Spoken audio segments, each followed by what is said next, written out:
All right, everybody, it's travel season, which means it's roaming season for your cell phone provider, except you're smarter than them, aren't you? You're so big-brained. You got the big brain connection and a 15% discount, which we'll talk about in just a second, with Saley, that not only encrypts your data and what you're looking at and who you're calling and all that stuff, because, it's backed by Nord Security. So with the NordVPN, it's the best. Saley requires you to do nothing but download an app. It's an eSIM. And by the way, most phones are now eSIMs. You don't actually need a SIM card anymore, which is cool. You download the app, Saley, or go to Saley.com if you want to do it the old-fashioned way. Nothing wrong with that either. And you pick, hey, here's where I'm traveling. Here's what I would like to pay. And they're like, cool, there you go. And you get, obviously there's Saley data plans, there's Saley cell phone plans, all that stuff, but you don't have to pay roaming. Jesse, you used this last summer. It worked beautifully. You're going to use it again this year. Yeah, it's fantastic. And when you go to checkout, you enter the code DANGLE. And you get 15% off, and it pops up. It's like, oh, this coupon works. Hey, congratulations. And that's cool, because that's us. It's travel season. Think about us while you're traveling. Look at us. Yeah, bring a picture of us along, actually. But go to Saley.com and use the promo code DANGLE, or use the promo code DANGLE at checkout when you download the Saley app, Saley. Steve, I cut you off. What did you want to say? I don't remember. Okay, I said you better bring a picture of us with you. Anyway, oh, yeah, I said do that. Let's start the show. SDPP, the Steve Dangle Podcast, with your hosts, Steve Dangle, Adam Wilde, and Jesse Blake. All right, very quick promo off the top. World Cup Sunday. I'm streaming it. And there's a prize to be given away, too. Yeah, Adam, for the audience, what is that? Oh, I can't even call it that. The big soccer match on Sunday. I will be doing... I don't think Infantino's listening. Well... Maybe. He is. Maybe. The World Cup is on Sunday, but separately from that, I will be streaming a massive tournament championship game that happens to be soccer separately. Right? Was that 3 o'clock? 3 o'clock. 3 o'clock on Sunday. It happens to be at 3. Yeah, so on the SDPN YouTube channel, go to youtube.com/SDPN. If you're not already subscribed, hit subscribe. And then during that stream, Adam will be giving away a Canada World Cup jersey. Yeah. We got you mean a Canada soccer tourney jersey? It is what the jersey is. You can win that, so make sure you're watching, and you'll be able to enter the contest if you're watching, and you might be able to win it by the end of it. And sadly, it's not coming home. I was chirping for who? Canada? No, for England. I was chirping Steve's wife, who's Scottish, and her belief is anyone but England. She got her wish yesterday. I gotta say, Jude Bellingham had a great tournament, but don't go poking the messy bear, dude. What is wrong with you? What are you doing? It's just not a good idea. That's like doing that to Crosby. Like, hey, Sid, you're washed. He just comes that down face the ice. he made? Yeah. Yeah. And a guy, the chin disappearing face. And he's just, he's emptying the tank. Yeah. It's his last World Cup. Of course. Yeah. Is Crosby flopping against Philly going to be a part of his legacy? Okay, that's for Insider J money. You're welcome. That changes nothing about his legacy. Flyers fans already thought that's what he was. That's fair. A good one. Yeah. Now, when Sidney does do his goodbye, right? Don't you think He'll trip up the stairs? Well, yeah. That's got to make the montage. Yeah. Well, there's that, but I also think, wouldn't it? It's only fair, I think, that Flyers fans boo him out of respect. Like, if they cheer him, that's going to be super lame. Yeah. That's not Philadelphia. No. You've had this brand since the beginning. You run that right through to the end. You cannot cheer Sidney Crosby. You can't flip it now. No, you must boo him when he retires. When he retires and then ultimately becomes an executive with the Penguins, I hope his first draft, where he gets to announce their first pick, is in Philly. Oh, I like that. It needs to be that way. Yeah, that would be, come on. It'd be pretty. And it'd be great booing. It'd be wonderful. Oh, appointment viewing booing. Yes. Except he won't be there because Gary won't allow anybody there anymore, and everything's decentralized. Oh, right. That's right. So we can't have your moment, Steve. No fun to be had at the NHL draft. Forgot about that. Sorry, I've never had fun in my whole life. Thanks, Gary. Said Gary. Anyway, lots to talk about, but I want to start with something fun because there are news and notes and things to talk about. But let's talk about the most important thing, which is buying the dip. All right. Ooh. If anybody's into crypto, hey, are you? No, I'm not into crypto, but some people are. They always tell you when the price goes down, that's when you buy. Yeah. You buy the dip, bro. You gotta buy the dip. Now, Steve, you went through a whirlwind this weekend because your cards from Upper Deck came out and we were looking at what they were going for on eBay, like what the packs were going for. Obviously, when you buy a hockey card pack, and I'm not obviously very familiar with buying too many of these, they can be quite expensive. They could be like $200. Oh, they could be more than that. Like there's a brand called The Cup. It's from Upper Deck. It's hundreds of dollars per box. I don't even know how many hundreds. Guess how many cards are in the box? Well, I would think like 100. It's like 6. Oh, wow. Yeah. Oh, wow. Yeah. Okay. Is it even a box? Is it not just a packing? Oh, card? no, it's a box. Okay. All right. But what is in it? Like, you're guaranteed to get like game-worn jersey stuff in the cards, autograph stuff. It's for collectors. So you're buying it with the idea that this is actually still liquid, worth money, you can resell. Yes. Okay. Yeah, I think it's just a different form of betting. Well, it is. Honestly. It is. Yeah. Yeah. But you get something, I guess, tangible even if you lose. Sure. Or whatever. But Goodwin Champions. This is a fun little item that Upper Deck puts out. And a year or so ago, they asked me to be in it. And I was like, well, that's silly. And I maybe didn't take it as seriously as I should have because we took photos for the photo shoot that they asked us to do. Jesse took the pictures in the studio, and had I known how prestigious these cards were, I wouldn't have posed like this. That's so embarrassing. I'm 20 pounds heavier. I have no beard. I look like a slug. This is terrible. And now I look like that forever. So what's going on with these cards? I think, Jesse, you could probably explain a little bit better the price fluctuation. Sure. Because initially, Goodwin Champions, so it's mostly athletes, but there's also like Bill Nye the Science Guy is in it, David Blaine, there's a bunch of actors, actresses. It's hundreds of people. Hundreds of people, like competitive eaters, surfers, bull riders. It's just neat stuff. You can get cards with Ash from Mount St. Helens. Nice. Whoa. Right? So it was originally $150 a box, and then something happened. Yeah. So their Goodwin Champions is kind of like the silly box where it's, celebrities plus athletes. So it's more pop culture based, which is perfect for us. A very cool idea, by the way. Yeah. It feels like they made a Steve Dangle podcast, a hockey card set. A VIP set. The collector set. You know, it's really cool. So what happened is the lead up to this, Upper Deck announced that there would be a special program associated with this year's Goodwin Champions, and that is Michael Jordan cards. So Hayden, you can bring this up here. Whoa. They announced that last week, or I think it was last week before, that the 2026 Goodwin Champions is packed with incredible Michael Jordan content. Keep an eye out for rare patch cards in the Goudet, I don't know how to say that. Goudy. Yeah. Sport royalty memorabilia insert.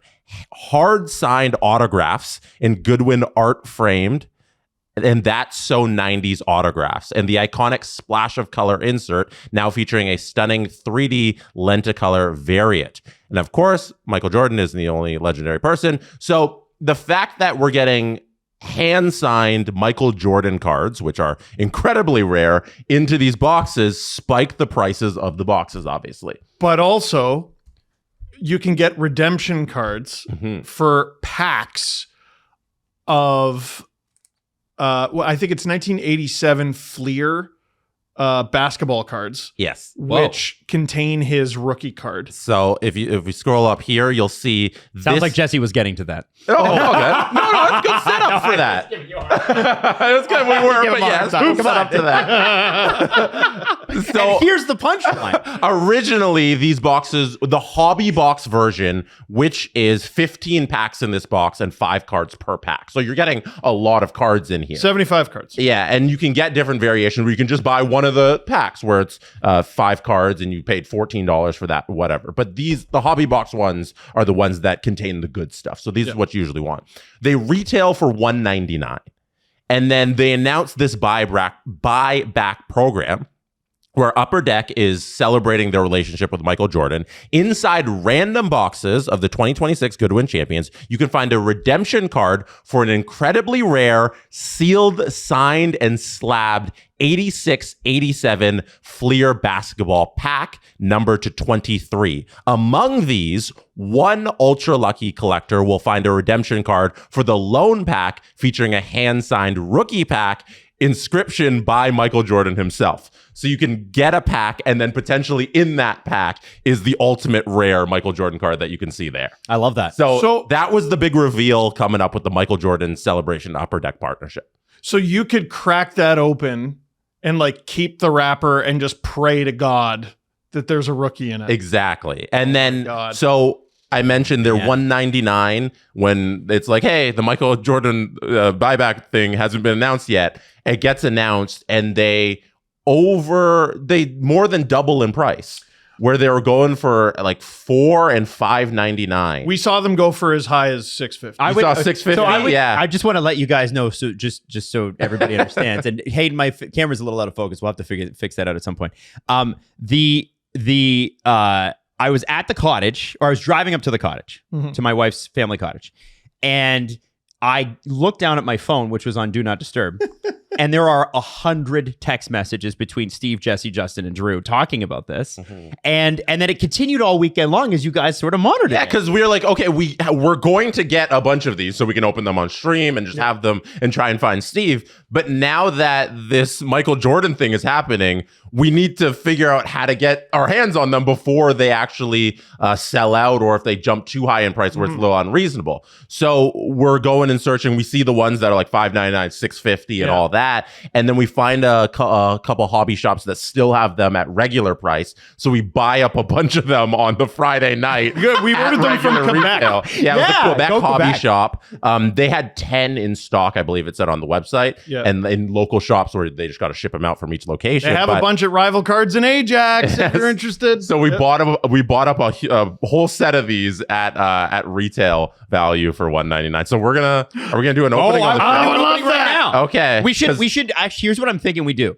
We do an opening now, we do an opening later in the show, and like we do successive openings Smattering. because the summer content is summer content, right? We're gonna be thin on news. So we could do this a couple of times every episode, right? Can't we? Sure, yeah. Like why not? Until we find Open them. No. There's 15 packs in each box, and we have 3 boxes sitting in front of us right now. I brought in one for each of us. So yeah, there's a lot of packs in here. We should take our time. Yeah, that's what I'm So, thinking. Yeah. Here, can I show off some examples? Yeah, of course. Yeah. Okay, so this is a signed Quincy Isaiah card. Do you know him? I couldn't figure out who he was, don't know but who he he's wearing sunglasses. And Jesse goes, no, this is the guy who plays Magic Johnson in Showtime? Winning Time. Winning Time. Adam, you've seen Winning Time. I have seen Winning Time. So he's the That's Magic Johnson. That's Magic Johnson. Yeah. I loved Winning Time. Yeah, but I couldn't, But they, he's like, wearing sunglasses. Second season, they just wrapped it up super quick, and I was like, "Oh my! Why are you canceling this show?" Yeah. Hey, by the way, you should read that book. By the way, you want to read a good book this summer? Winning Time. Winning Time, Lakers Dynasty. Put it on audiobook. Do your chores. It's one of the most unbelievable sports books I've ever read. Continue. This is a basketball player named Darius Garland. This has an autograph. Oh my God. This is one of my favorites. This is a number to 149, so there's only 149 of these. This is a pink confetti variant of Bill Nye the Science Guy. Bill. Yep. Bill. This is what a base card looks like, and like, not everyone who's in it is alive. This is a George Washington Carver card. Yeah. Well, good for him. Wow. George Washington Carver. There's a guy on TikTok I love who's parodies these cards and opening them. Oh. And he makes up guys that are in the cards. Is that the guy who did Saddam Hussein rookie card? No, thank you again for getting to the punchline. Damn it! That's fantastic. I can't ever get anything out here. I was gonna say he did one that was really funny. He was like Mussolini. Hey Jesse, but why did the Steve chicken already- cross the road? Steve already Get to the told other that side! joke. Yeah. The other side of the street. You think it's funny? It's funny because it's a misdirect. You see? So, But instead of a misdirect, it's exactly what you thought, which is what makes it funny. I opened up one of the boxes. This is what it looks like. Ooh, really it's cool. cool. They've done a fantastic job with this. Shout out Upper Deck. Steve, this is really cool that you're in it. Like, this is this once is in a neat, lifetime man. moment. Oh my This is God. amazing. Well, Do you think Jesse Blake of the Jesse Blake Sports Report will one day be in it? Because I hope so. I sincerely hope so. He did a I good don't video know. on Yzerman I don't yesterday, know. so. Without giving away too much specifics, because like I don't know what I'm allowed to say. Yeah.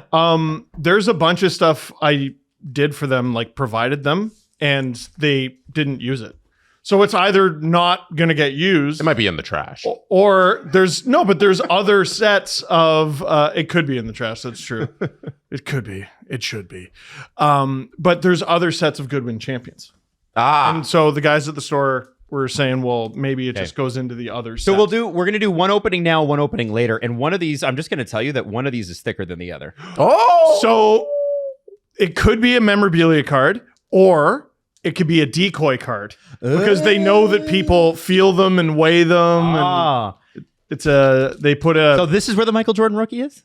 Yes. By the way, if I get that, who does it belong? I get to keep that, right? No, SDPN owns it. Oh, for God's sakes. All right, fine. Oh, is this The a, three of us share This is these cards. expensive? All right. Yes, All right. this is Damn from it. this is from all of us. All of a sudden, I care about Yeah, what are you cards, talking about? which I've never cared about Okay. since I was a kid.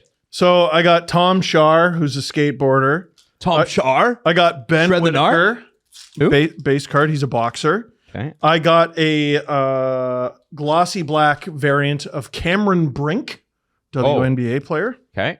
I got a numbered card of I think I know who this person is. Adam, you definitely would. Numbered to 299. This is Pyotr Ilyich Tchaikovsky. Oh, of course you No, know. who's Tchaikovsky. that? Tchaikovsky is one of the great composers. Yes, didn't he do? that? Yes. Yeah. Yeah. Yes. I've heard of that name. And John Crimer, who is a bull rider. By the way, can I tell you a funny story about my family? No, My Jesse, what do you have? my grandfather was a piano prodigy, and he grew up very poor in Drumheller, Alberta, in the Depression. But he learned to play piano, unlike an out-of-tune piano that they had in the house, dirt floors, by the way, and became like this concert pianist at a very young age. And my mom could tell what kind of mood he was in on a Saturday morning based on what composer he was playing that morning. Whoa. So if he was playing, I think it was Rachmaninoff, it meant they did a lot of chores that day. So she could tell that and I forget what the happy one was, but the one where it's like, okay, there's things to be done.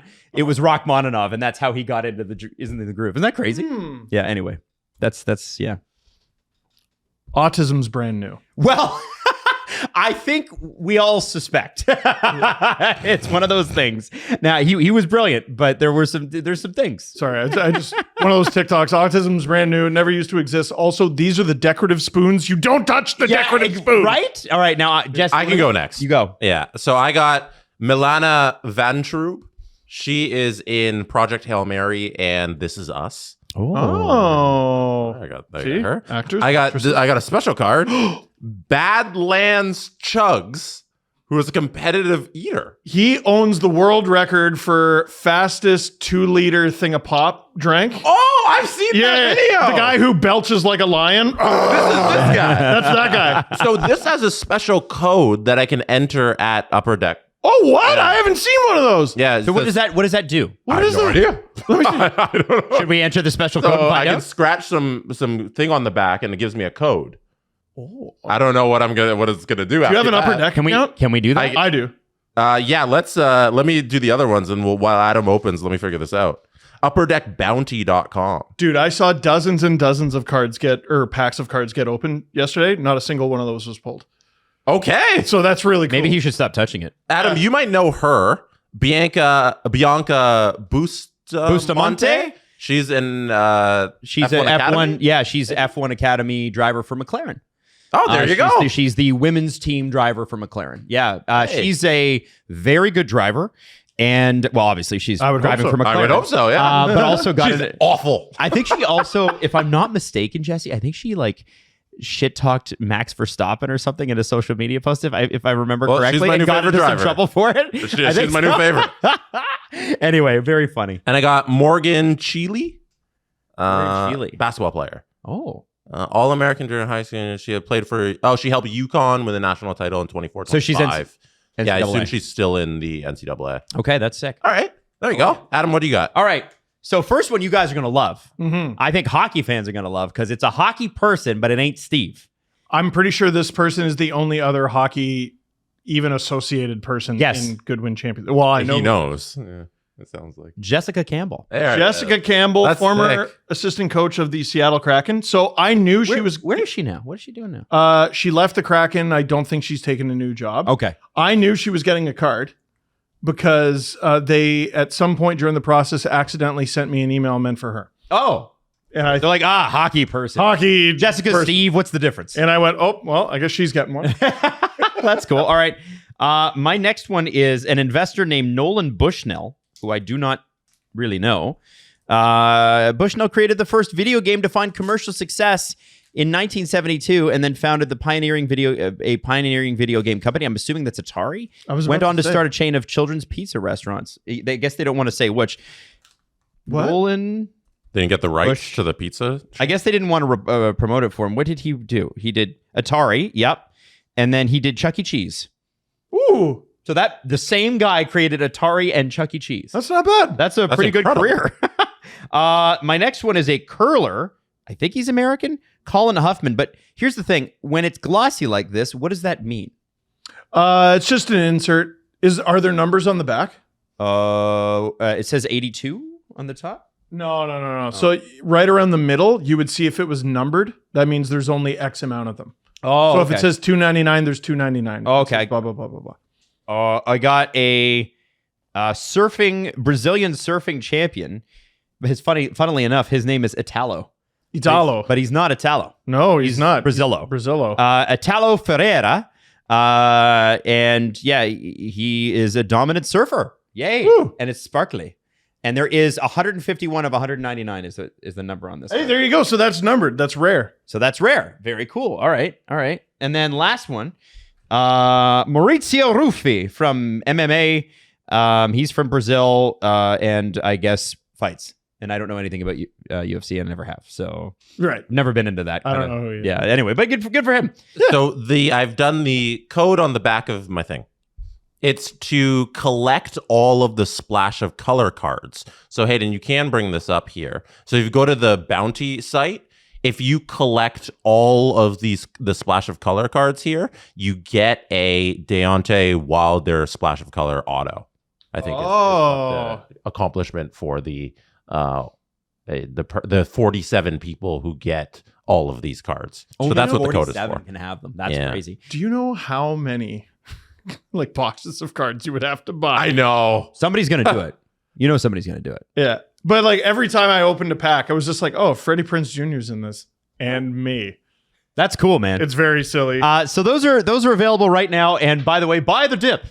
That's always the thing. I love the fact that we were looking at not only the card packs, but we were looking at what the Steve Dangle cards were going for on YouTube, and it was not a lot. $40. Oh, was there $40? No, there were a couple that went for Couple on $40. eBay. All right. I think you said YouTube, eBay. I meant eBay. Yeah, I don't know why I Oh. said it. By the way, I was just recently introduced to card breaking on eBay. I have never heard of this, but people do live streams on eBay, obviously, and they open these card packs, and people like bid on cards that haven't been opened yet. I don't even know how it really works, but seems interesting. I did it once, Klutzen, Chara, and Kitchener. Basically, like, you get dibs on... Like, the way they did it was, like, you draft the teams. So, like, I got, like, Detroit and Dallas. So or you got something. any card that associated with Detroit and Dallas? Yes. Okay. Yeah. And you pay for that? Is that I how think that you works? have to buy in, yeah. Okay. That's the way it works. Interesting. Yeah. People apparently are really into that. Of course, I had no idea. Completely oblivious to it. There were these two guys who I think were Sabres fans who they opened me and, oh, Steve Dangle got a card?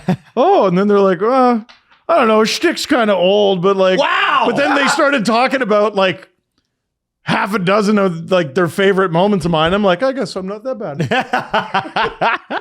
All right. So we've talked about Steve's hockey cards. That's We've talked really about cool. the big soccer tournament. Let's talk about the actual big news in the last 24 hours, which is the banishment of Steve Yzerman. Now, Man. this is a very interesting thing because you got to remember it was July 15th when Steve Yzerman was let go. Chris Ilitch, who is now the I guess the head of the family that owns not only Little Caesars but the Detroit Red Wings and the Detroit Tigers, basically said it's time for a change. And I'll get to that statement in a second, but I think there's a couple of things that stand out about this beyond the fact that it's Steve Yzerman and he's not running the Red Wings, which is part of the reason we thought he was able to run the Red Wings this long without any success. And what's crazy about this is he will end his tenure in Detroit without having seen a playoff game. Man. And that to me, like, imagine he's coming over from Tampa in 2019 or 2020, whatever the hell it was. That's just not right before April 2019. There you go. He took the role. And the Lightning like immediately won the cup the next year. And if I had said to you, Steve Yzerman's teams will not see a Stanley Cup playoff game, I'd have been laughed out of the room. But it's, oh my God, it's kind of nuts that a guy who was such a big part of building that Tampa team was not able to replicate that success or even get close to it in Detroit. And the fact that he hung on this long is sort of shocking. Oh, well, hung on this long. It'd be shocking if he wasn't Steve Yzerman. Hung on this long this year. And I should say that because, again, July 15th is a very weird date to make a managerial change. And my question is why? I think they were probably getting daily updates on the Larkin situation. And there were updates, right? CJ had one recently where his 3-team list is now 4. He's willing to go to Dallas. So here's 4 teams who have like pretty much nothing to offer you, right? And Detroit decided the situation was untenable. And, part of me wonders if Dylan Larkin, who has a terrible relationship with Steve Yzerman, it's like a not well kept secret in hockey. Part of me wonders if part of his motivation for the trade request is, if they trade me, and that's great. But if they don't trade me, at least I get Steve fired. Right? Because now, like I've talked to people who are on, who have differing opinions on this. Like, does this mean that a trade happens sooner rather than later? Or does this decrease the likelihood of a trade? I'm kind of on the side of it decreases the likelihood. I'm with you on that. Jesse? Yeah. To answer your question about like why the timing here, I think it's because the Larkin situation is the straw that broke the camel's back. Yeah. Where I don't think Chris Ilitch entered this offseason after the Red Wings missed the playoffs thinking that Yzerman's going to get fired on July 15th. Yeah. I think when the Larkin stuff unfolds, he realizes, the guy who's in charge of this thing has made the situation untenable for the captain because of their personal relationship.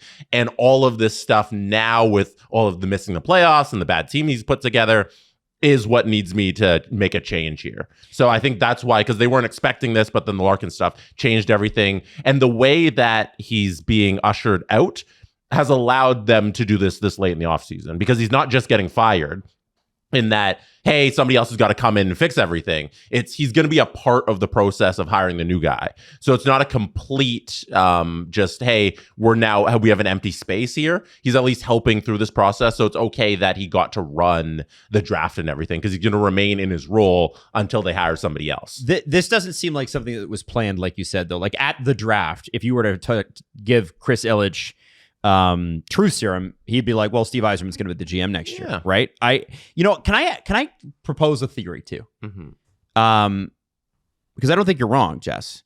But do you think the Ilitch family looked at, because to me, the right time to do this would be April 15th when they were out of the playoffs, and move him up and switch it up and find somebody else, because then you can plot the new course of direction of the franchise. I look at what's happened since April 15th, and the most notable additions the Detroit Red Wings made this summer are Danil Tarasov from Florida as their backup goalie, who I'm sure you do not remember even signed there, but he signed for 1 year, $2 million, and Victor Arvidsson, who came off an injury-plagued year in LA, injury-plagued year and not good in Edmonton, very good year in Boston. Very good. But is now making at 35 $5 million a year for the next 2 years. He's the exact kind of guy that Yzerman's signed for like a number of years in Detroit. He's the next JT Compher. Here's a guy. And like most of the guys, they're all good. The problem. Like they're not bad guys. He doesn't sign bums or anything. It's just, okay, does this really... I think the Justin Hall deal is regrettable for him. Yeah. But it's not... He's made good deals. He's made bad. But like a lot of them are just sort of, oh, okay. Like they're just not needle movers. Yeah. Right, I think we might underrate like just looking at the situation, how impactful it is that his captain doesn't like his boss. Well, and that because if all these moves happen and Larkin doesn't come public with all of this, that he's probably still running the team. You're probably right. I look at that and I go, Jess, like, I mean, I don't blame them for the timing of this when you look at how little they've done. And I don't know what their draft grades were. Apparently wasn't excellent, but who knows, right? I like don't care about Yeah, that. yeah. It's like, well, I'm happy the Leafs got an A+, but like I don't care about that fucking know. unless it's the Leafs and it's positive. Yeah. If it's the And Leafs and I it's do. positive and we needed it, yeah, that's great for us. But Draft grades should be handed out 4 years afterwards. yeah. That's when your draft grade actually comes out. Well, and I think it would be very interesting if it's like, here's what we thought the draft grade Yes. was, and here's what it ends up being. Yes. Now there's a compelling article of The Athletic. Oh, yeah. You're welcome. I will read you a little bit of the statement. But it's nothing like revealing. Steve's lifetime of contributions to the Red Wings has meant more to the franchise than words can truly express, and I have the highest level of respect for his continued commitment to the organization, said Chris Ilitch. We are thankful for Steve's hard work and dedication as a general manager and grateful knowing Steve will remain where he belongs here in the Red Wings family. So for those who don't know, Steve will continue serving the organization as a senior advisor to the governor and CEO, Chris Ilitch. So he'll maintain that relationship. And then Yzerman says, I'm sincerely grateful. The organization's given me incredible opportunities, blah, blah, blah. Anything you would expect from a PR statement. We don't need to get into it. The one line I think you should read Is the clearly one? Clearly. That's where I'm headed. Yeah. So this is the one that I love. Clearly, We're just stepping all over Jesse. No, today. I was moving on. You weren't about to read that. I was about to read that. Okay. I know. Clearly, we are not where the fans expect to be as the organization. I'm looking forward to bringing in new leadership to build the championship caliber organization Hockeytown deserves. Here's my question, though. That line is great. How do you get there if you have the same guy advising you? Like Jesse, you mentioned he's going to be the guy that helps choose the next guy. That would worry me. Yeah, I think they're playing nice here, is what the Ilitch family is doing. They don't want to just say Steve Yzerman is fired, which he is. He's being fired here, and he's being ushered off into a nicer role, Well, you can't. off to the side. But you can't do that. Can't fire the Detroit Red Wings can't fire Steve Yzerman. Yeah, even when they fire him, they can't fire him. So he's gonna have some sort of role in the hiring the next guy, but do I believe like he's going to be the main guy picking the next guy? No. If the next 5 years for the Leafs go shit, they're not firing Matt Sundin. He's stepping down, or he's mutually parting. What is it? Yep. You think the Avalanche are going to fire Joe Sakic one day? No, that you can't. There are certain people you just can't, and that's the risk Detroit ran, and usually it goes well. Yeah, you It still just need him has to not show gone. up to all the alumni stuff. His name's still in the rafters. You still need him around, but so you don't want to fire him, but he's fired. So Yeah. drilling down on the Dylan Larkin stuff, I mean, they don't like each other. No. Okay. My question then is, the Red Wings apparently initially, if they were going to have a succession plan, would have wanted to promote from within. So a guy like Chris Draper's name comes up. I wonder if they look outside the organization just for some new blood. But again, I don't know how involved Yzerman is in that. And of course, he's going to advocate for his guys. So I don't really know how this all looks. But with Larkin himself, it's clear that they're not going to get what they want for this guy. And trading this guy is going to set them back years. He's 29 years old. He's a valuable player. He is their number one center. I've seen some debate about whether he is actually a number one center. And I know that one of the teams involved that he would accept a trade to doesn't view him as that, which is why they were not willing to pay the exorbitant price. Regardless of that, they need him. I'll throw it out there that his cap hit is so good, I don't care what you view him as. Yeah, that's part of it. He makes under $9 million for 5 more years. Pay. And here's the problem: 4 teams. That's why they're not paying. I think he's a Red Wing. If I'm Detroit, listen, you don't like Steve. He's gone. Not you. He's Yeah. Stevie Y. You're staying. Yeah. 5 years. You've given us shit options. We fired the guy you like least. You're staying. Yeah. That's what's happening here. Yeah. If the situation evolves and the season doesn't start well, then we can maybe talk about a trade. But you're also giving us a list of more than 4 bloody teams. Yeah, maybe you revisit it at trade deadline because Detroit's in 8th in the Atlantic or something. But Yeah. I think at the beginning of the year, Larkin's on the ice for the Red Wings. He should be. Yeah. And it should be a good moment for the team and the fan base, and I'm just not sure. Yeah. Like even the Werenski stuff, like he was able to walk that back in like 48 hours and everything's kind of fine now. I think Dylan Larkin. I want to trade. Oh, no, I don't. Yeah. And like they had fun with it. Yeah. Like the Will Smith stuff or the Men in Black stuff. It's messy, man. Maybe you still keep the C off of him. Like I probably wouldn't give that back to him.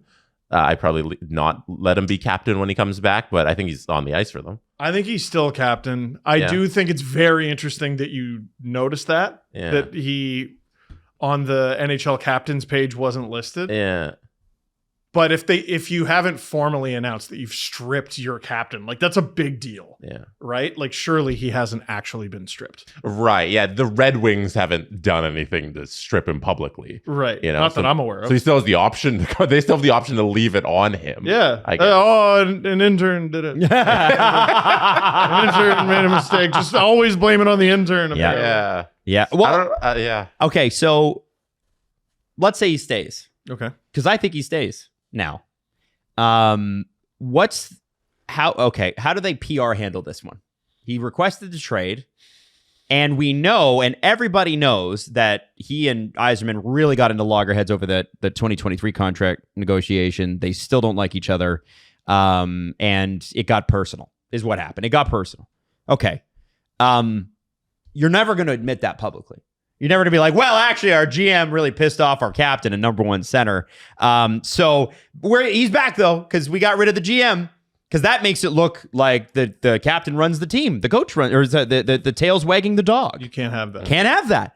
So if you're the PR person and there is a come to Jesus, as silly as the Werenski stuff was, I actually do believe that he got cold feet. I think Zach Werenski he was like, he saw all the social media posts. He saw the speculation on his name coming up on the podcasts and going and went, you know what?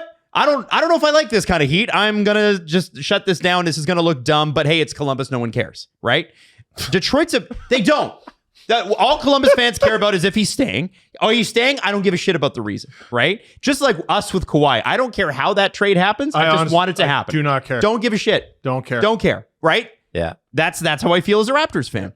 So I'm not trying to shoot at Columbus fans. I'm just trying to say, so Detroit fans are cross. They're a little angry about how things have gone. Mm-hmm. And him coming back is not going to be that hard of a sell to them.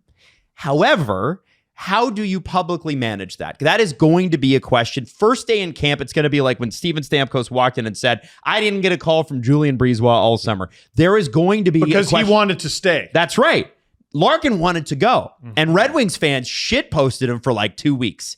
So what are we going to do here we can thread this needle, just how?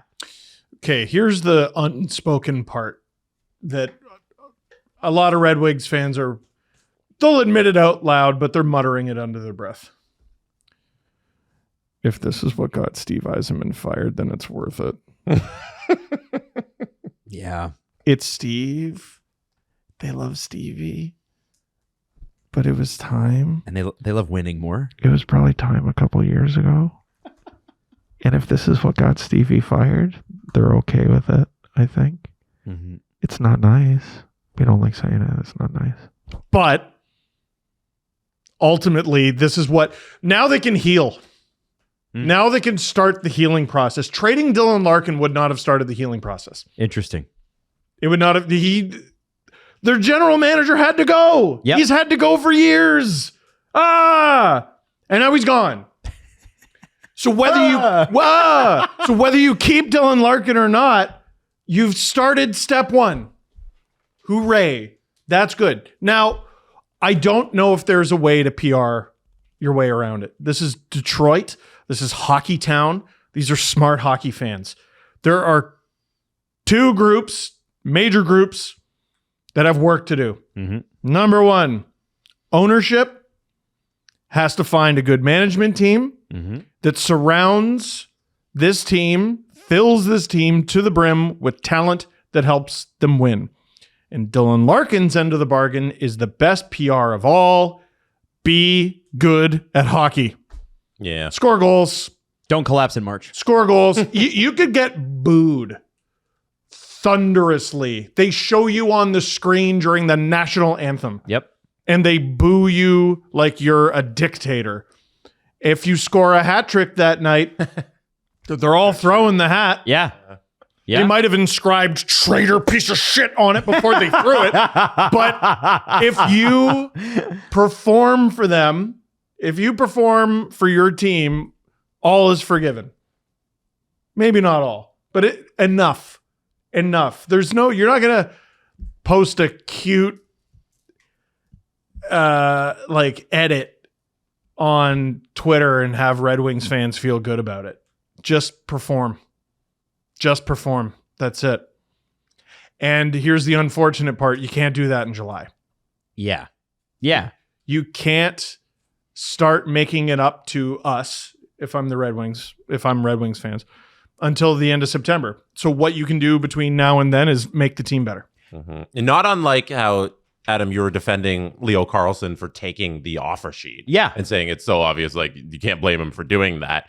Do you think Red Wings fans will sit there and say, you can't blame Larkin for wanting out after Yzerman could only deliver him 0 playoff games in his tenure as GM? And Larkin's only been in 1 playoffs, and that was his first year of his career, and he's been through just bad Red Wings years. Bad coaches, Do you think bad moves? Red Wings fans on day 1 or game 1 of the season will sit there and be like, yeah, he probably should have wanted out. But they did know all that when they were shit. There's going to be a lot of deleted Reddit posts. I think so. Yeah, but you're angry at the time. Maybe you think about it a little and you say, yeah, I would have wanted out of this situation too. Well, I mean, and that's what we all said, right? We Yeah. were saying, like, who can blame this guy for this is Steve Yzerman's fault. There was blame to go around. It was Totally. he was awful in March, horrible, and Because I think he was coming off an injury, right? all right.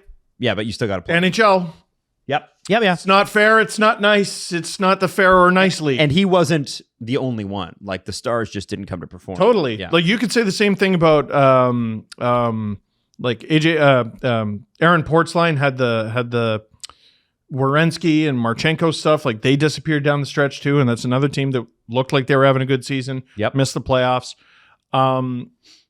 Year after year after year after year. Like, you don't even fluke in. Nope. Like, not once. Well, you don't fluke in the Atlantic, Steve. No, you don't.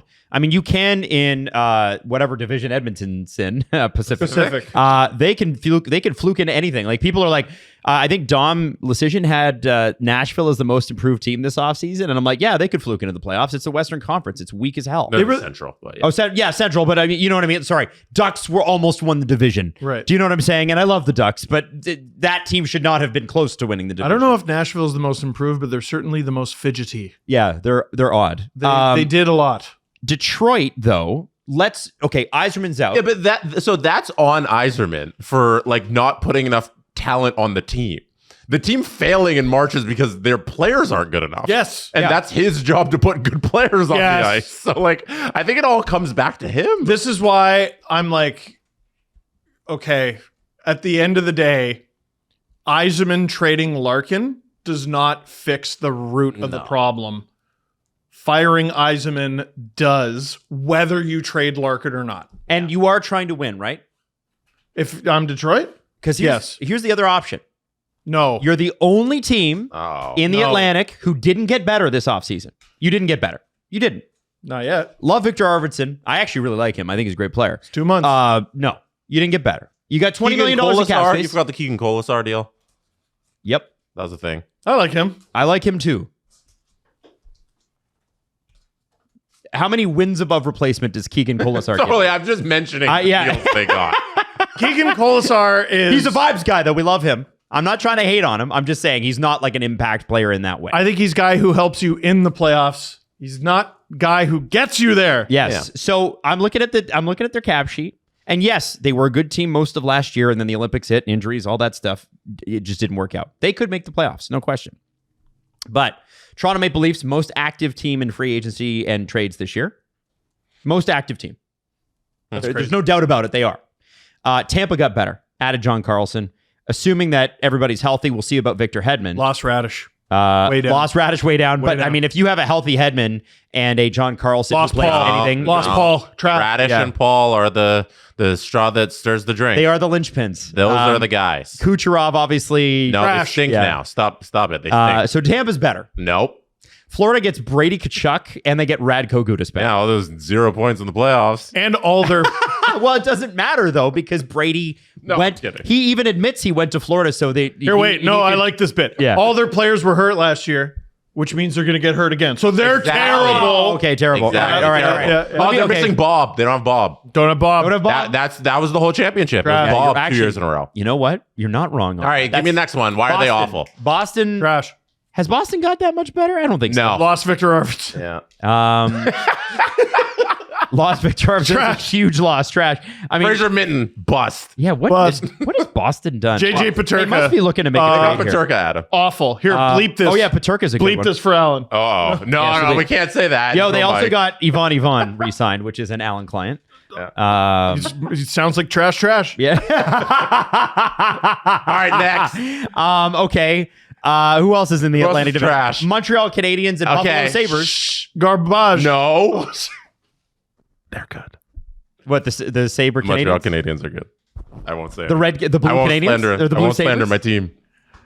Ivan Demidov makes basically the same cap hit as Trevor Zegras for twice the amount of years. Yeah. Yeah. All of them should fire their agent. All right, so what best the fuck team in is the going on in Yeah. Montreal? So What Boston, else we got? Boston, remember, had 100 points this year. It's 100 pieces of garbage. I would argue that Ottawa's not better, Also garbage. but I would Bilingually say garbage. that if their goaltending actually stands up this year, they'll be just fine because analytically they were phenomenal last year. Adam, it's the butterfly era.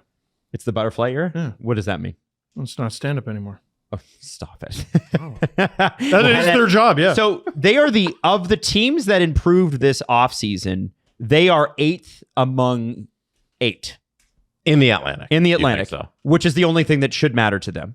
Yeah, if you're projecting the standings right now, I think So majority of NHL fans out there have Detroit in 8th. So why wouldn't you just look at a quick retool? You've got guys that are coming off the books. And I'm saying a quick retool. I'm not talking about a rebuild. I'm talking about, okay, fine. Larkin's going to stay. Great. We got to do a quick retool with this new guy. We got $20 million in cap space. DeBrincat's got a year left. Kopp's got a year left. Appleton's got a year left. Justin Falk's got a year left. Who are those guys, except for you don't want to trade DeBrincat, but can we trade those guys this year, get some draft capital back? Yes, you gave up a first round pick plus for Falk and you wanted that extra year.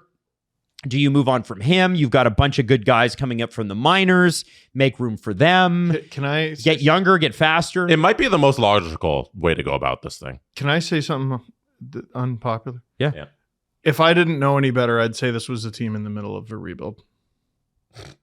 It looks like it. Yeah. That's what it looks like.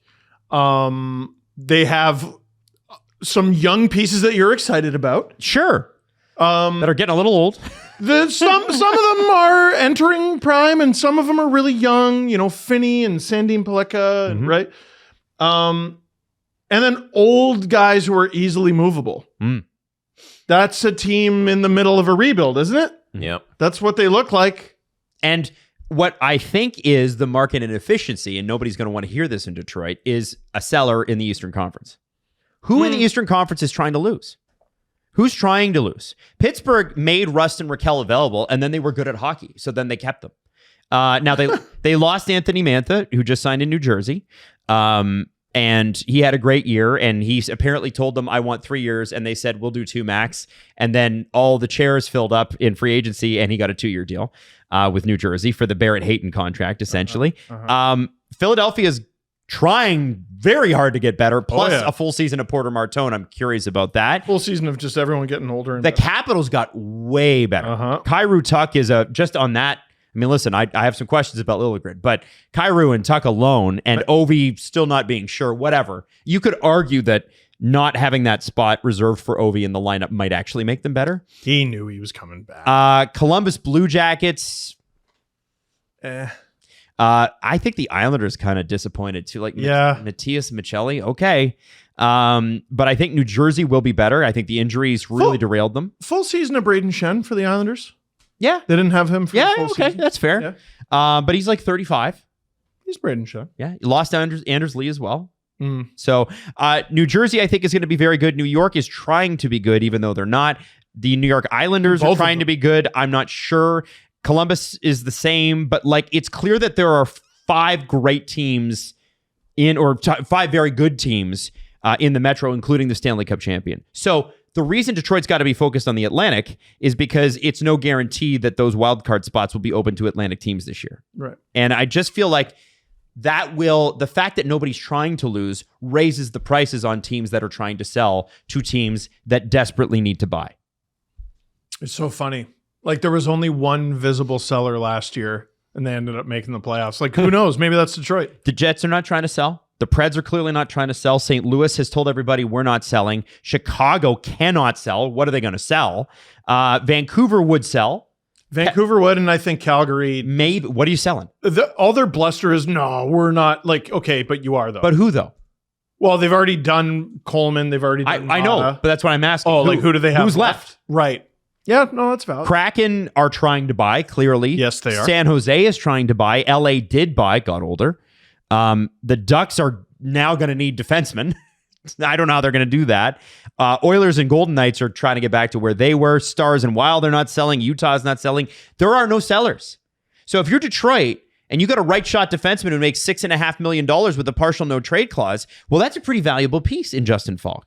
You need to leverage that. Andrew Kopp is a guy that's deal is up at the end of the season. Mason Appleton, valuable winger with some speed on the right side, lower in your lineup. These are guys, you can move these guys. And I think you got to re-sign. You got to get DeBrincat to stay. But that's where I think this needs to go.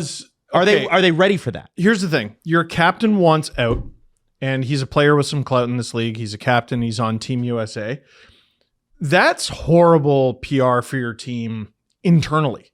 Like, not in the dressing... Well, yes, in the dressing room. But among all the players in the league, who the hell wants to sign to Detroit?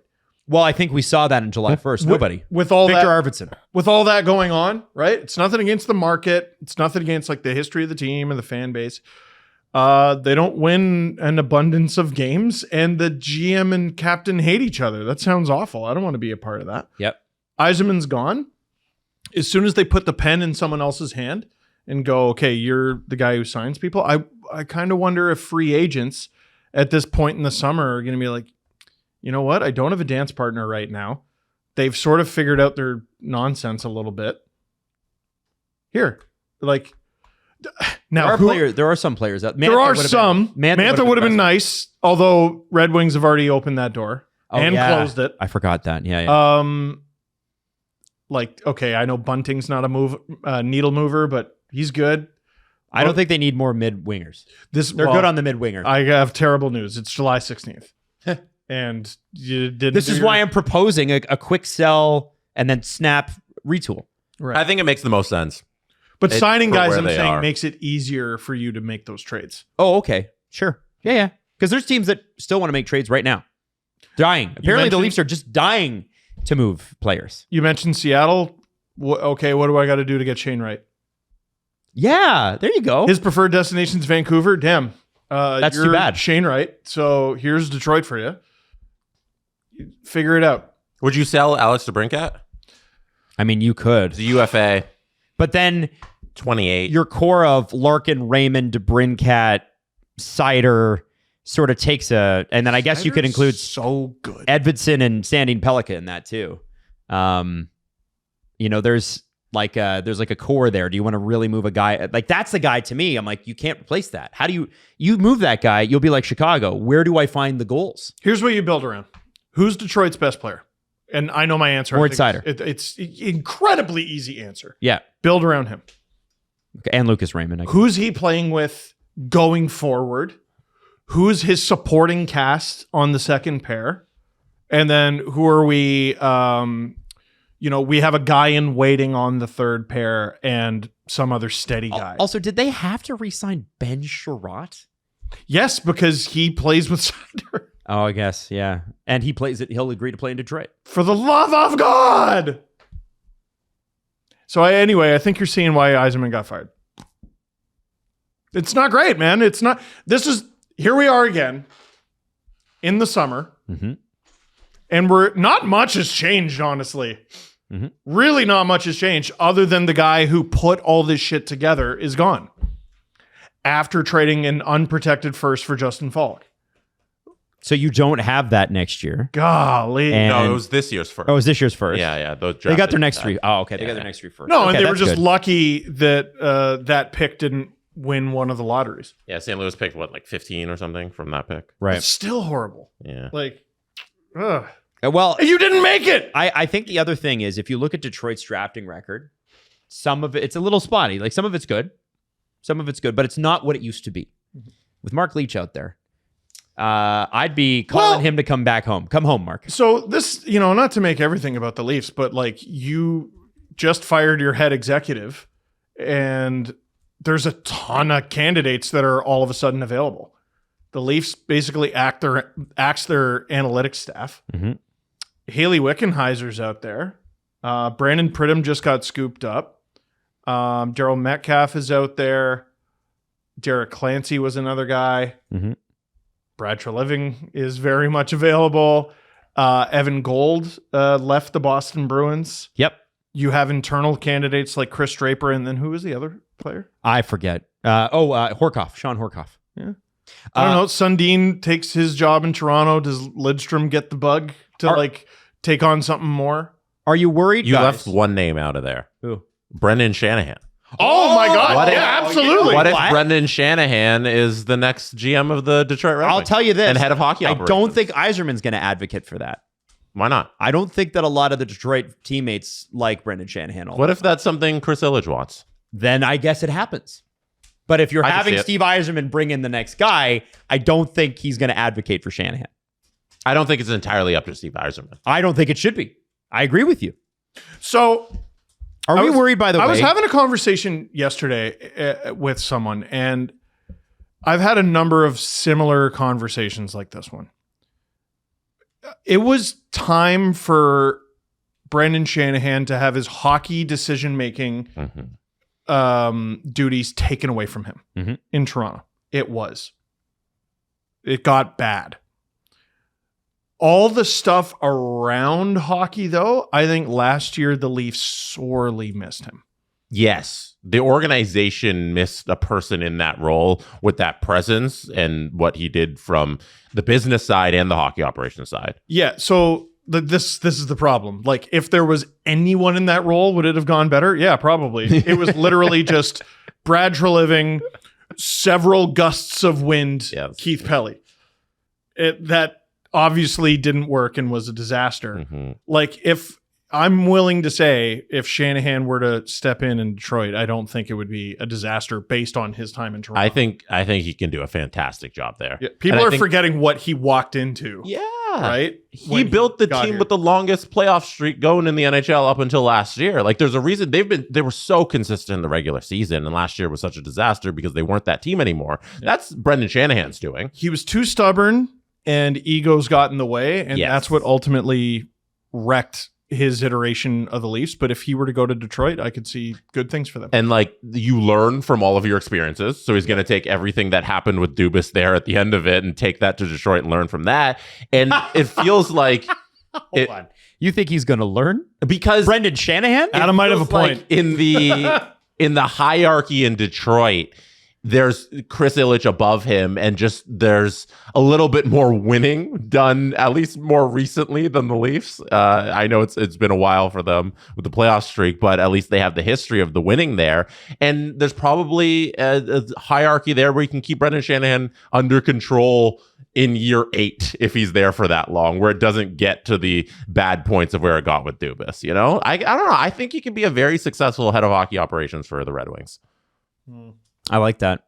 And I do like the that. retool. I don't even know if it's a retool. It's kind of like a half rebuild here. I don't think it'd be a year and then all of a sudden they're good. I think it'd be like a 3-4 year thing where they're resetting and they can actually be good in 3 years. Helen St. James, who's one of the best reporters in Detroit, who covers the Red Wings, said on Overdrive yesterday that she doesn't think Larkin can walk this back. If Larkin can't walk this back, then I think you have to rebuild or you have to retool, and it's going to be a 2.5-year process.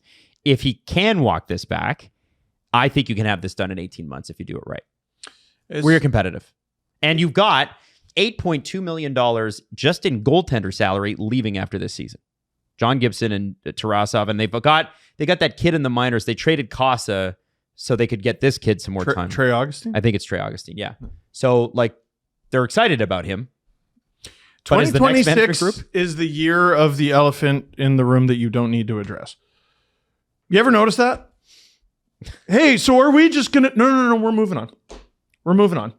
Like, time is linear. It is going to march forward. They're going to drop the puck. And you're going to get over it or you're not. And I'm sure... That is a legitimate option. If they start winning, people get over it. Yeah. And if you don't win, here's a great thing. Move on from them. Now, have you seen the clip from 97.1 The Ticket in Detroit? I sure have. Can we play that clip? We play the audio. Think we can? Yeah. Yeah, because there's no music in it. Mm-hmm. I've got it here in the prep sheet. This is why local radio is important. I love a good sports talk show. I do. Radio callers are so important because, what do they contribute to the show? Oh, I don't know. Just the most viral moment this radio station has had in God knows how long. Okay, go ahead. A few years back on TNT where they were interviewing Yzerman in between periods, and he basically said, without saying, he smokes a nice one, every once in a while to relax. Do you think maybe he was on Devil's Lettuce a little too much? He was a little too passive, perhaps. What? What, think that they're high? You think that was a factor? No.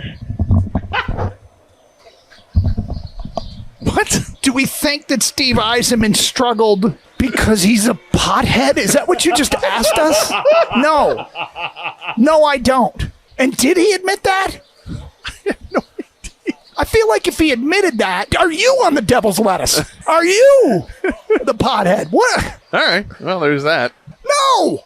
Tim is now. That's great. Yeah. Adam, That's fantastic. I don't know if you had this experience, but when I did morning radio for a very brief time on Sportsnet radio, people are calling in at like 6 a.m. Mm-hmm. And I'm like, is this guy just groggy from waking up? No, he's drunk and has not gone to bed. From the night before? Yes. Yeah. Oh, yeah. Yeah, that was Calgary. Calgary was like that, especially during Stampede. People also work different hours. Like some people, that's their evening. Yeah, I think that's an afternoon because- show, but for what it's Not worth. the guys I spoke to. The Devil's Lettuce guy is just what a brilliant. He failed because he's a pothead, and those guys first off shut it down. But the guy who called in was like, "I'm not convinced. I still think he is a pothead because this is also the era of They didn't say no. Despite They didn't evidence, say no. I will double down on my wrong opinion." What the caller there is getting confused about is it's a running joke on Spittin' Chicklets that Steve Yzerman is a pothead because he once poked fun at Kirby Dach for smoking weed. I think like when he was drafted or something like that. Oh. So then Spittin' Chicklets always makes fun of Yzerman, calling him a pothead, and I think that's probably where he got the theory and all that. Oh my god. Yeah. Jeez, that is a runaround. Okay, let's talk a little bit about George McPhee, who was on Cam and Strick. And I want to run this clip because I think it's illustrative of the Vegas Golden Knights. And a lot of people were like, after this, like, I respect how honest he was there, but I do think there's a part of this that perhaps was missing. Fellas, get robbed. Holy shit. Well, let's just play the clip. Oh my God. Have some pride in yourself as a human being. Oh, how honest he was. Fuck my life. They asked. Holy. What happened to you? Oh my God. Just to set this up, Oh Jesse, my God. They asked him about obviously being fined the second round pick. Is your back okay? You seem so distraught. Our votes count the same. Fuck my life. Well, it's a different country. All right. This is about the being fined the second round pick because of John Tortorella. Go ahead. We were wrong, and on on a couple of matters there. And Torts was wrong in not doing it. And he deserved a fine, and we deserved something. I thought the second round pick was too high, and we've appealed it, and we've had our conversations since. But that's the decision that was made, and it shouldn't have happened. We just won a series. Everybody's happy. and Torch decided to blow off the press conference, and unfortunately, Kelly and I didn't know about it until, Kelly was on the bus and we're on the way back to the hotel when he heard about it. And then I heard about it the next morning on TV. So, anyway, that shouldn't have happened. And we paid a price for it. So, a lot of people listen to that and go, I don't understand what your problem is, Steve Dangle. They've got triggered. Why'd you get so triggered, woke boy? Soy boy. Yeah. Because what they call like Beta Steve. they lie as easily as they breathe. Where's the lie? I don't believe you that you heard it the next day. We won a series, yes! And you immediately went to sleep. Yep. I don't believe you. And also, when the fine of the money and the draft pick were announced, were they like, we are fining the Vegas Golden Knights for this incident and nothing else? Well, he did say we were wrong on this and some other things. Okay, we were wrong on this. And some other things. Yeah. It's using the truth to lie. It's the fine print. You're throwing Torts under the bus for something that Torts was objectively wrong for. You are right for saying that. But it is using the truth to lie by glossing over the other shit that you did that the NHL didn't like. And Torts... You skirted the rules over and over and over again. And how do you like them apples? And this goes back years. This is something, I don't know if the average person is not going to know this, and I don't expect you to. Vegas has gotten into trouble with the NHL many, many, many times, threatened many, many, many times about their handling of the media. And it's a collectively bargained part of this. And it's also part of growing the sport is allowing the media in, having them question. You notice the cap keeps going up? Well, I told you at the time, I thought it was real interesting that they carted Marner out there, with his very expensive Rolex and his it was like a silk shirt. I was like, damn, Mitch. But I guess that's what $12 million a year buys you, man. Like, Sure. Of course, good for you. Sure. And he was like there and gone, right? And Torts wouldn't talk to the media and stuff. This is the team having a history, and this is John having a history. And the team were fined, and so was John.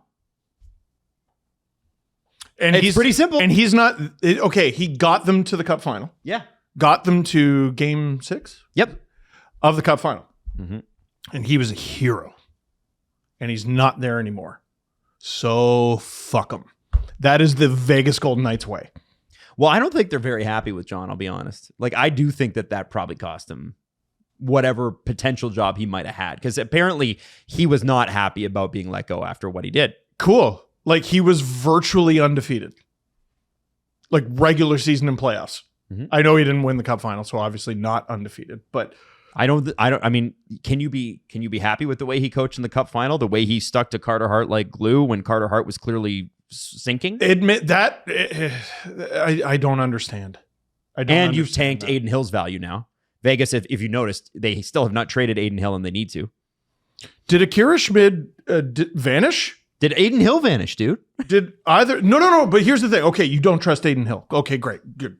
You have another guy who gave you adequate service. What? Use him then. No, you're going to stick with the historically bad guy? All right, well, it's your funeral. And then it was. Which is weird because no one can explain why Vegas is good. I don't think they can explain why they lost. They can't explain why they've been fined. The money, they can't explain why they've been they can't explain the money. Yeah. Because it's all John's fault and he's not with us anymore. And that's how they operate. They can't explain the fine. They can't explain why they lost. The egos are insane. And I'm going to get told rent-free and leave it alone. Well, they lost. Rent for what? You lost. This guy went on the I Need to Restore My Image podcast. Yep. And said these things, and I'm criticizing them for their imperfect truths. And I'm not going to lose a moment of sleep about it. You don't think he went to bed and then woke up the next morning and then watched TV and that's where he found out about it? No. Because that's what he says happened. His leadership is ass. If I that's know true. George McPhee isn't like young, but I'm sure he has a phone and would have heard about it long before he went to bed and then watched TV the next day. That's Hey, such a strange thing to say. guys, what you have to understand is I'm a horrible boss. What? You didn't know that your head coach didn't do his obligated media appearance until you watched TV. This is the quote. You watched TV the next day. I don't believe that. No. Listen. That we won the game, and I immediately, to unwind, watched Caleb Heron clips for an hour and a half before going to sleep. And then the next morning, you didn't. I didn't check anything. I didn't check my phone, my computer. I just turned on the TV, and suddenly there was a report about torts, and that's how I found out. Cool. I believe you. I completely believe you. Yep. I'm a person who exists. Let's move on. With a voting record and a driver's license and a job and probably kids. And I just believe you because you said it. I don't know if we need to take away people's rights. I didn't say you did. I just said it's shocking and concerning and terrifying. I don't believe you just him. believe that. Well, I think also they want to believe that. Yeah. But it's bullshit. And we Here's- all know it's bullshit. And Let me tell you a story. Let me tell you a story, and here's what I think is he happened. under any obligation to tell the truth? No, That's the thing. You are under an obligation as a human being to hear a silly thing that someone says and be like, perhaps not. Funny thing, people aren't, though, Steve. They can believe whatever they want. No, sorry. You're under no obligation to be clever or intelligent. Yeah. Holy shit. Let me tell you a story. Here's what I think happened. Okay. One time, while working at Sportsnet, someone said something on a platform, and they shouldn't have done it. And I was like, hey, so what was that night like? Like, I got to ask the person who was in charge of handling that problem. I go, what was that night like? And they said, oh, I saw it. They were watching it on their laptop, and they saw it. And what they did was they went, ah! And they closed their laptop, and they shut off all their devices, and they went to bed. Because they're like, I knew if anyone above me or below me thought I was awake, that was going to be the rest of my night. Yeah. If I feigned that I was asleep, I could then handle it. I could have a good night's sleep and handle it in the morning. And sometimes, like in all honesty, it's better to deal with things in the morning. It is. It's better to sleep on. Yes. That I think that I don't know if that person made the worst decision in the world. If George McPhee said that that's what he did, I'd be like, you know what? Hell yeah. Yeah. I get it. George McPhee shouldn't be out here just telling fibs about he saw it on CNN the next day. It's TV or whatever, you know? But if he just doesn't say that, it's okay. Yeah. If he just went to bed and was like, okay, I'll deal with it in the morning. Yeah. The Vegas Golden Knights, incredible hockey team, well-run hockey team, alarmingly tumultuous relationship with the truth. Well, they rarely meet. No. If they were to meet at a crossroads, I doubt they'd recognize They're each other. barely pen pals. Yeah, exactly. But you're not under oath at an NHL podium. You can literally say whatever you want. Or even the Cam and Strick podcast. Or whatever podcast you want. You're not under oath. Just lie all you want. When's their home opener? I think we're getting to that. We're getting to that next. Just raise the banner. They're playing like nothing. Just say you won the cup. They're playing the Blackhawks on the 29th of September. They're great. Enough people will believe you if you just tell them you won the cup. I'm sure. Just raise it. I'm actually sure that would work. If they walked around saying we got cheated, people would start repeating that. You know what? Fuck yeah. It's invalid. I can't believe I'm here for this. The National Hockey thing League that really happened announced today, which is actually yesterday, the 26-27 regular season expanded to 84 games with the addition of 2 more division games per team.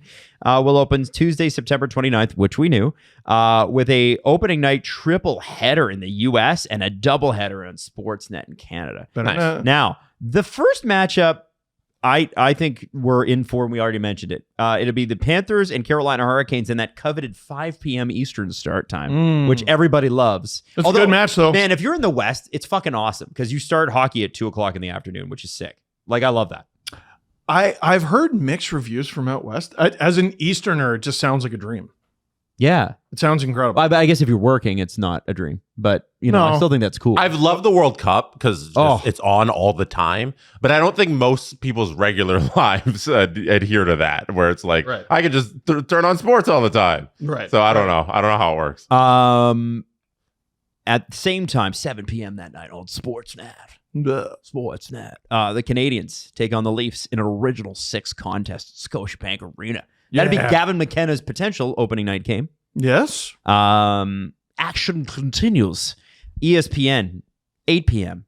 Rangers, Bruins, another original 6 matchup from the TD Garden, from the Toronto Dominion Garden.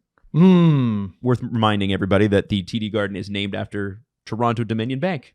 Yes. So it is actually our arena now. Thank you. We own it. Those are the rules. Soon to be Rogers Dominion. What we do need to do is like we need to own the hockey a little better in Boston, I think, is our problem. At 10 p.m. on Sportsnet, the Vancouver Canucks clash with Pacific Division foes in Edmonton and lose at Rogers Place. That's what it says in the PR release. And then lastly, 10:30, you knew it had to happen. The Chicago Blackhawks had to do it to him. No Connor Bedard taking on the Vegas, definitely telling the truth Golden Knights at T-Mobile Arena. Now, the next night will be Penguins Flyers, which would be great, and then Kings Avalanche. I think the best matchup in this is the Panthers Hurricanes, because that's who we all, I think will be in the Eastern Conference Final this year. The Panthers are going to head into that game trying to make a point.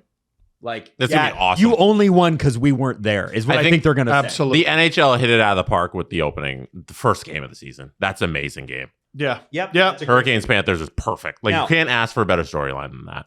I don't think I like Canadians Leafs, Rangers Bruins. Okay, Chicago Blackhawks. Listen, I know Chicago's a major market. We don't need to see the Blackhawks play opening night anymore. No. We don't need to see them play in an outdoor game. How about the Blackhawks get good and you put another key market like Buffalo in there? And I know Buffalo's a lot smaller, but their TV ratings are always massive. What about the New York Islanders? Also a growing market. What about, like, this is my thing. I don't think we need to see Chicago anymore until Chicago decides we'd like to be good again. You highlight markets, you highlight teams, you highlight stars. And here's the I think you should, for opening night, be highlighting at least 2 of those. Yeah. Right? You're not doing that with the Blackhawks. You would be if Bedard was playing. And I assume this was already set in stone before he got hurt. And now you're just screwed. And watch Bo Byram take on. That is legitimately going to be the marketing, because it has to be. Those teams also have no history. And they don't have a compelling story against each other. I think the Carolina-Florida thing is so good. Yes. Because there's a million storylines out of that. And Chicago-Vegas means nothing to me. Nope.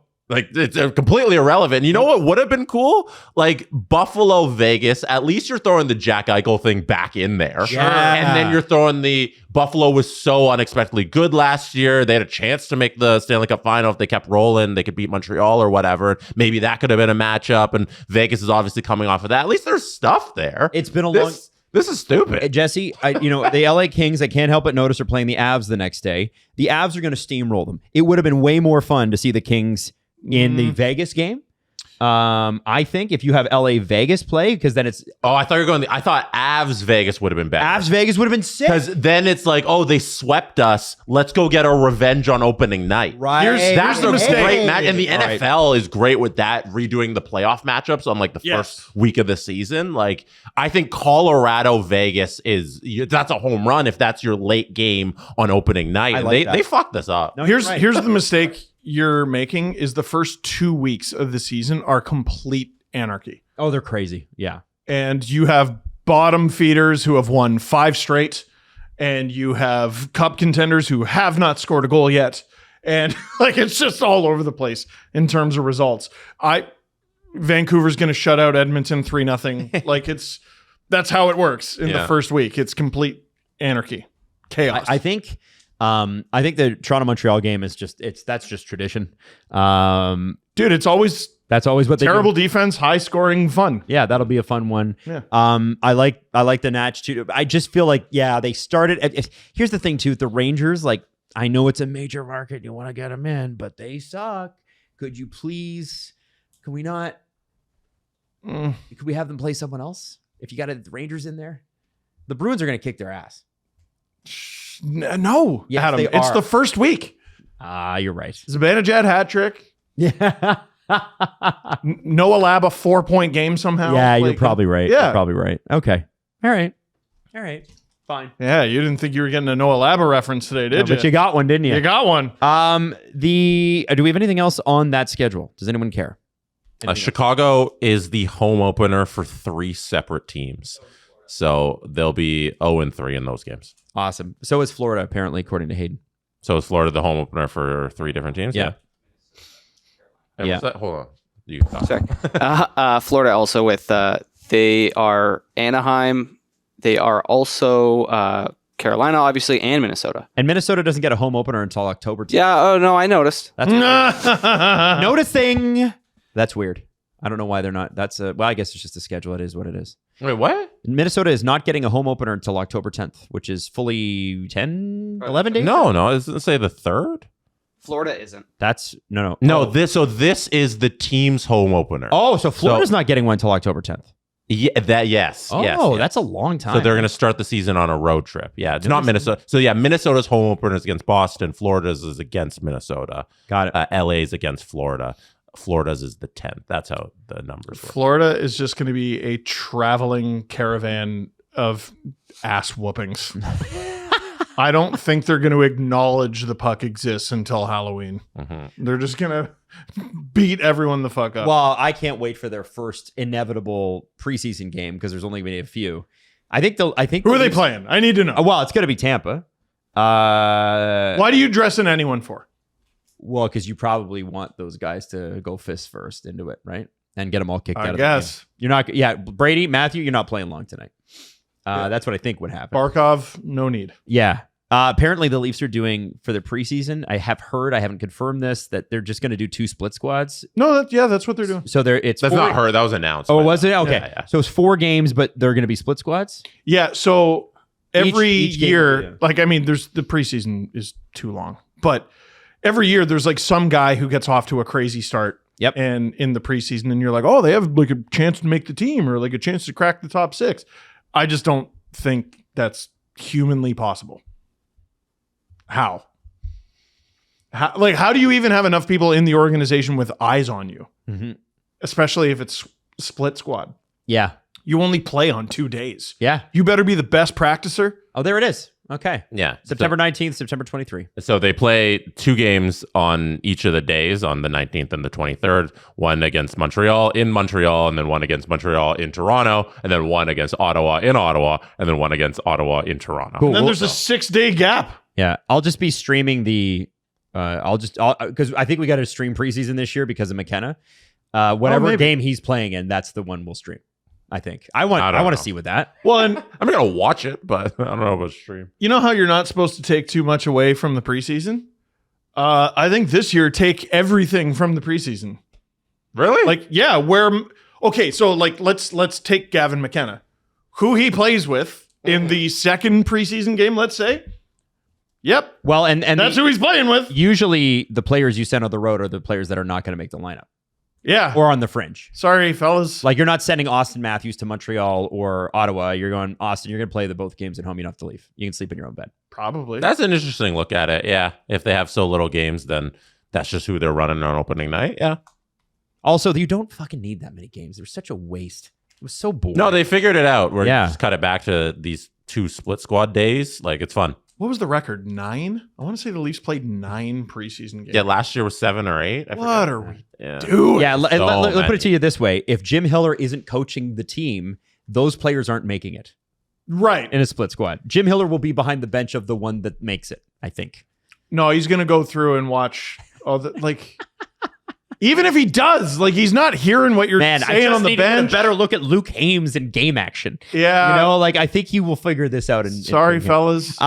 let's talk a little bit about the NHL 27 trailer that was released today. Okay. I don't know if you guys want to play it. Yeah, let's do it. Let's play it because I there's think it's something compelling in this that people are excited about, and that bobble has already popped, and I will tell you what it is after. Okay? Oh. By the way, the graphics look really good to me. Now, I'm a guy that doesn't play it anymore, but check it out. Real-world arena atmospheres. Wow. 32 authentic team identities. A revamped broadcast package. And the launch of the highly anticipated online connected franchise experience. Welcome to NHL 27. I'm Darren Pang, here alongside John Buchagras. And John, this is one heck of a year for us to be jumping into this play-by-play booth.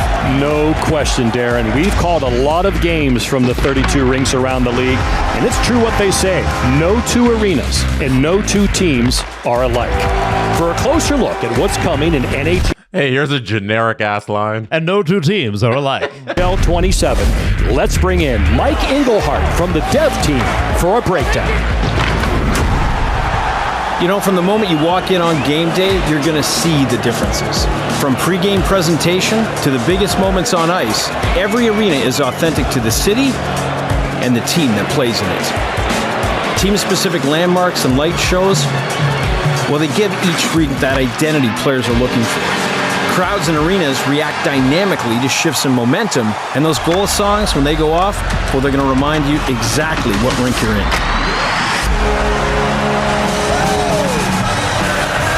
So they got Chelsea Dagger.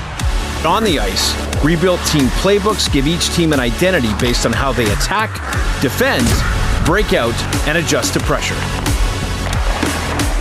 Let's take a look at Carolina first, who uses a balanced forecheck to clog up exit lanes and force the defense to make decisions faster. Or Los Angeles, who likes to apply heavier net front pressure, creating screens, tips, and rebound chances for the forwards to capitalize on. I like this. A shared online competitive experience has been one of the community's biggest requests for a long time. Connected Franchise is here.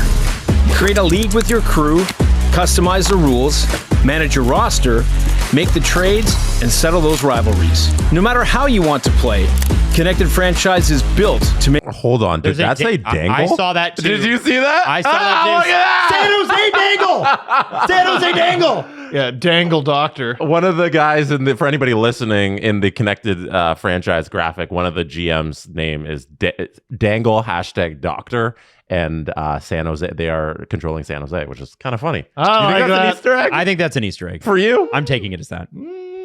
No. We know Rammer.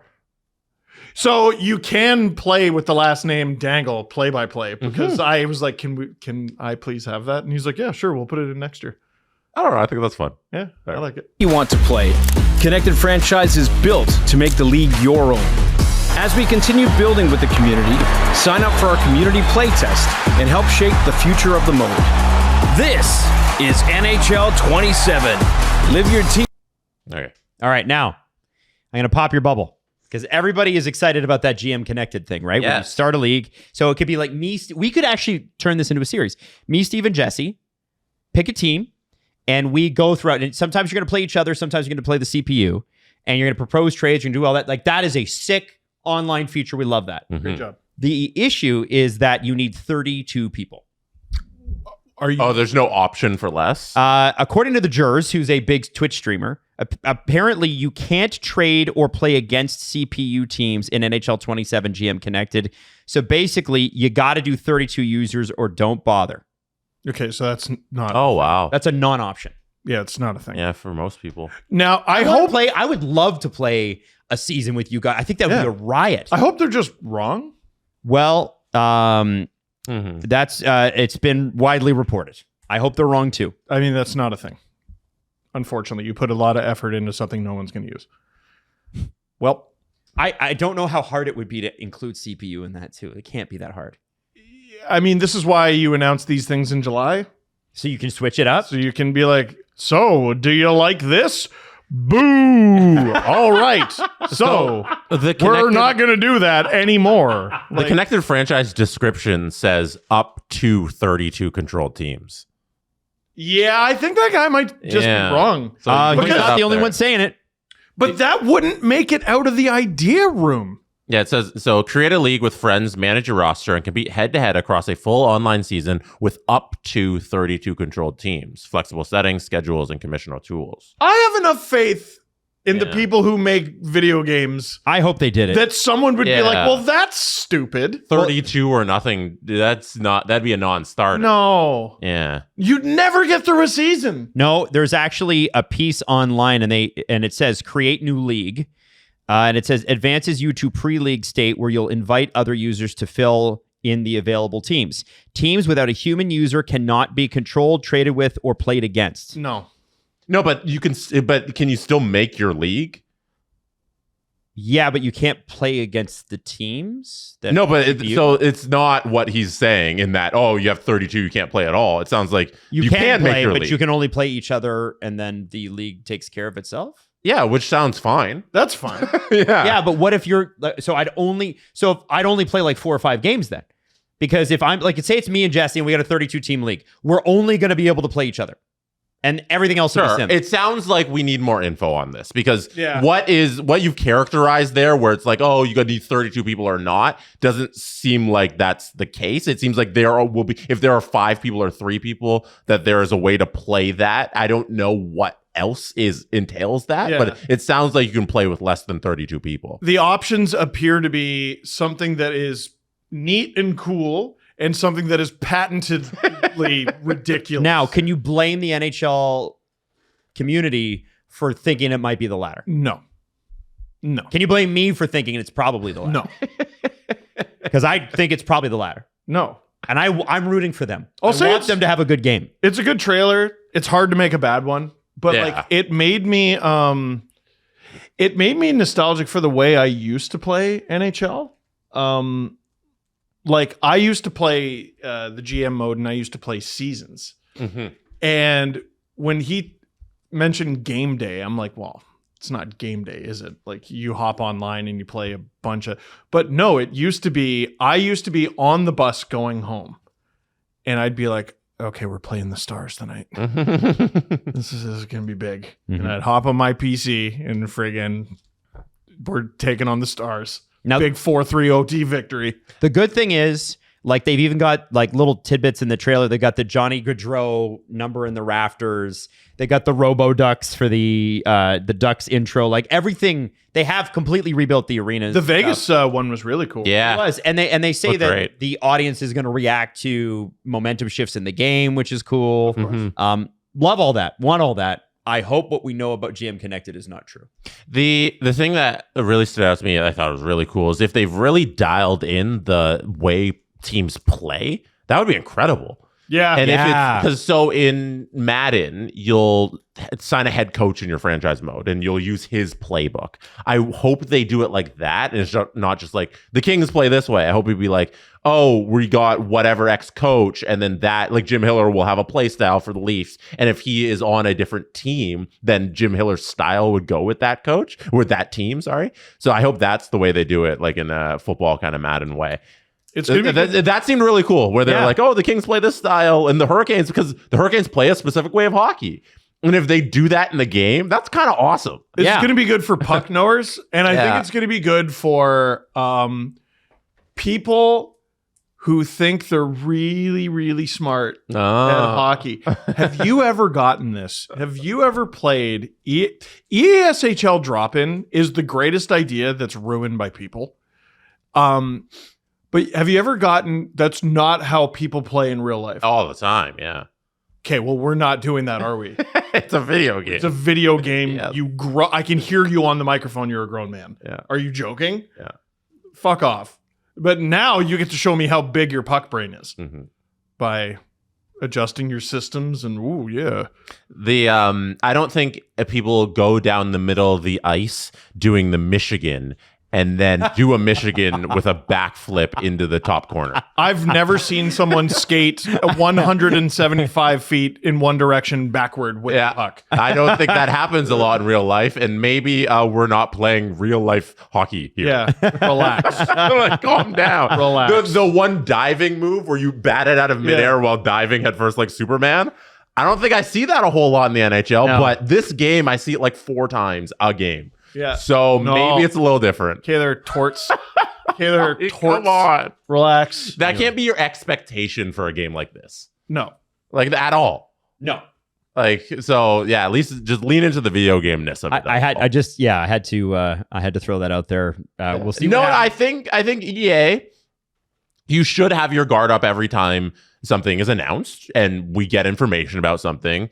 Like, if anybody is a fan of the NCAA football video games, they just had a terrible PR nightmare with the release of that game. What happened? Where they took away some parts of the I'll just call it franchise mode, where you're building your college throughout the years and trying to turn this program into a great program. They turned a portion of where you can like speed through it, so you can actually get through some seasons, into a thing you can buy through microtransactions. Oh my god! Instead of just like earning that skill and making it go. And then it was a disaster for like the first week or two of the release of the video game, and then they had to take it away. So now it's no longer under the microtransaction area of the game, and now it's back to normal how it was the years prior. And they're like, we listened to the community. And I was like, you should have fucking not done that in the first place. I mean, you could have asked the community beforehand. They would have told you. No, they'd have told you. What you meant to say is we discovered we can't get away with this. That was it. Like, it's George McPhee telling you I slept and I watched TV the next day and I discovered this. No, you tried to get away with this and you couldn't do it because people were too upset. Yep. And then they had to backtrack it. So I understand, Adam, all of the skepticism online about this thing that seems cool. And people are like, I don't trust it. Mm-hmm. Right. Because you can't. I don't think you can. Yeah. Okay. So last couple of things here. Leafs hire a player personnel person. And it's just worth mentioning because they've hired a man named Jeremiah Crow. Mm-hmm. Sounds like a old-timey, like Halloween sort of character from American Midwest. Jeremiah Crow. He's definitely a character in Red Dead Redemption 2. A legendary bounty. Yes. For sure. Yes. Director of player personnel. I believe this guy was one of the pro scouts for the Buffalo Sabres. Head of pro scouting. So I saw a head of scouting for the Buffalo Sabres, and what I was unsure of is whether or not it was amateur or pro. Well, I don't know that they how many amateur scouts they had, but I maybe it was both. I don't know. Maybe it could have been both, the way Buffalo cut things down the last few years. It's such a fascinating team to pilfer from. Well, because what are you getting? He was director of professional scouting from 22 to 26. Oh, that's what pro means. Before that, he was from 20 to 22 director of scouting. Before that, 17 to 20 pro scout. And his only NHL experience is with the Sabres. I will say this. So I like pilfering from that team because their professional scouting is actually pretty good. Thank you very much. I'm trying to think of the trades they've made. Amateur scouting, they've done a really good job. Mm-hmm. They've drafted really well.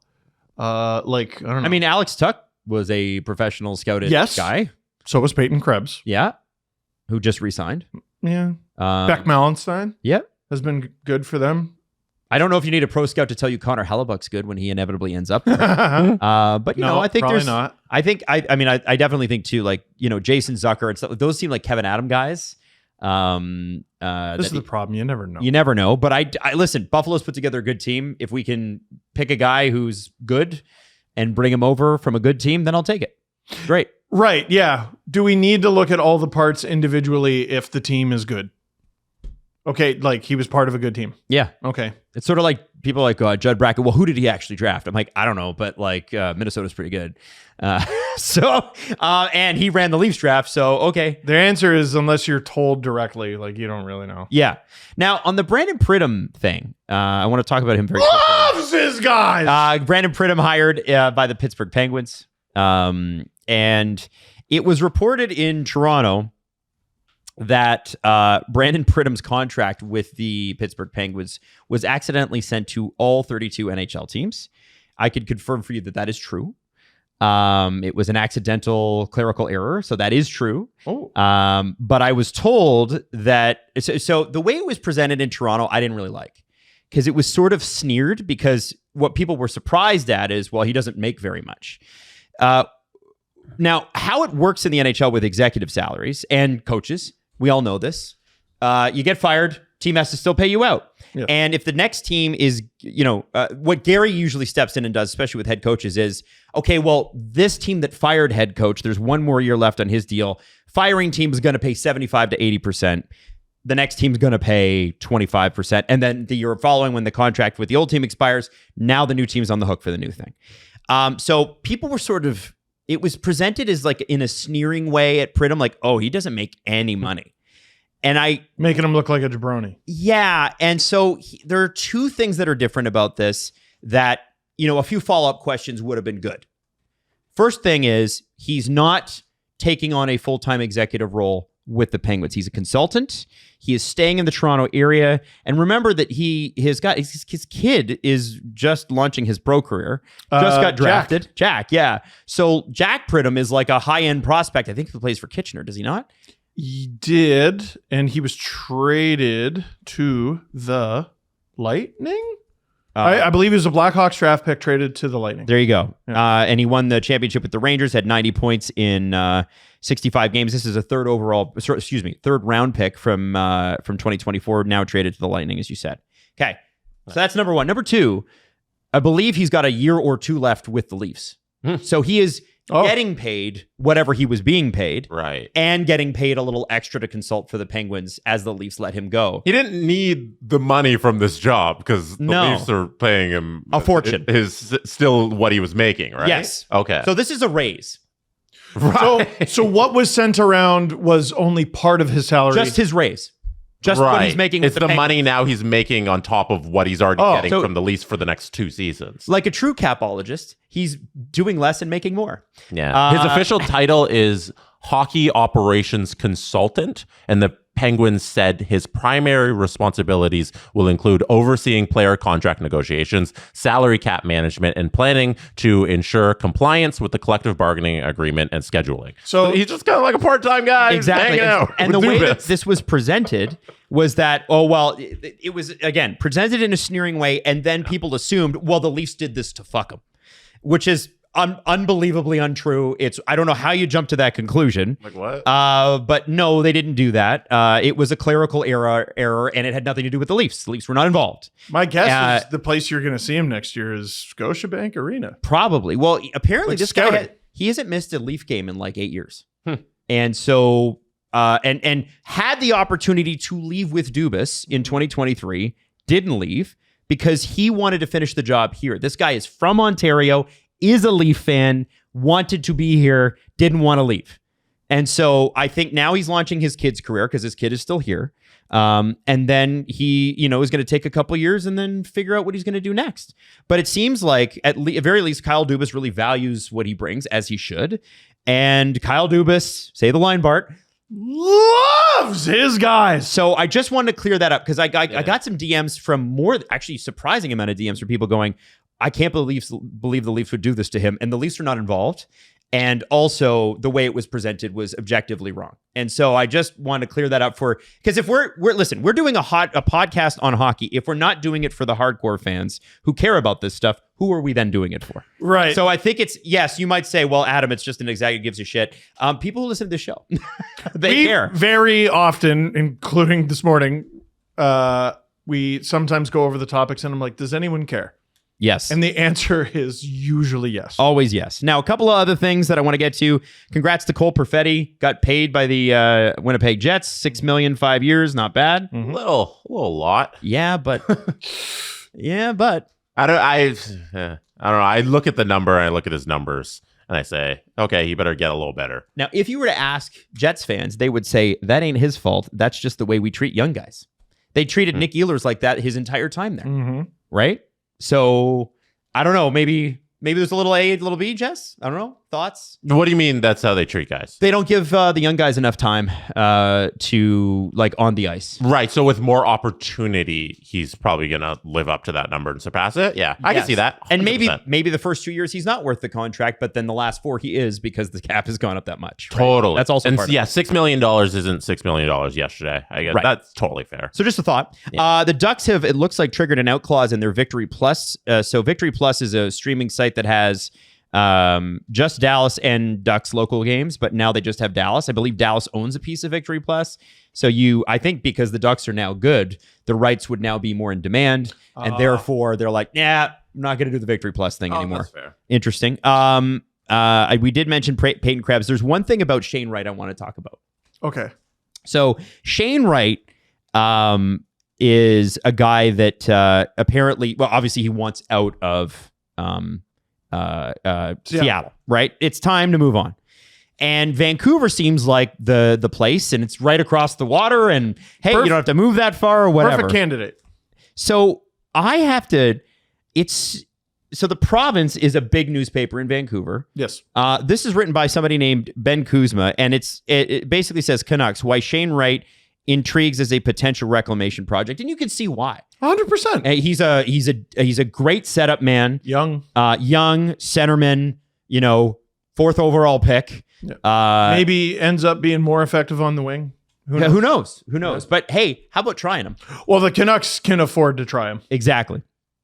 What got me and what went a little bit viral. So they Ben gets into the center is often remembered for what appeared to be a death stare glare at the Montreal Canadiens table in 2022 after he was a consensus top-rated pick, but he dropped to fourth and was selected by the Kraken. It overshadowed what he accomplished on the ice, especially on the international stage. I like the death stare. I thought it was sick. Yeah. The Canadiens stunned pundits by reaching for Slovakian right winger Juraj Slafkovský, which proved to be a prudent pick, and he stuck for 30 goals this season. Wright denied the death stare analogy, but admitted the draft snub put a chip on his shoulder.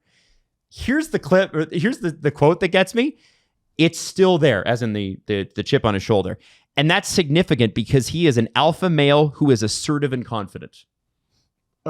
Okay. And you're probably going, does he expand on the alpha male comment? No.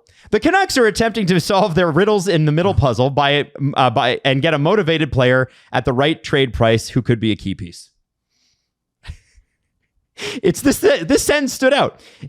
The chip is still there, and it's significant because he is an alpha male who is assertive and confident.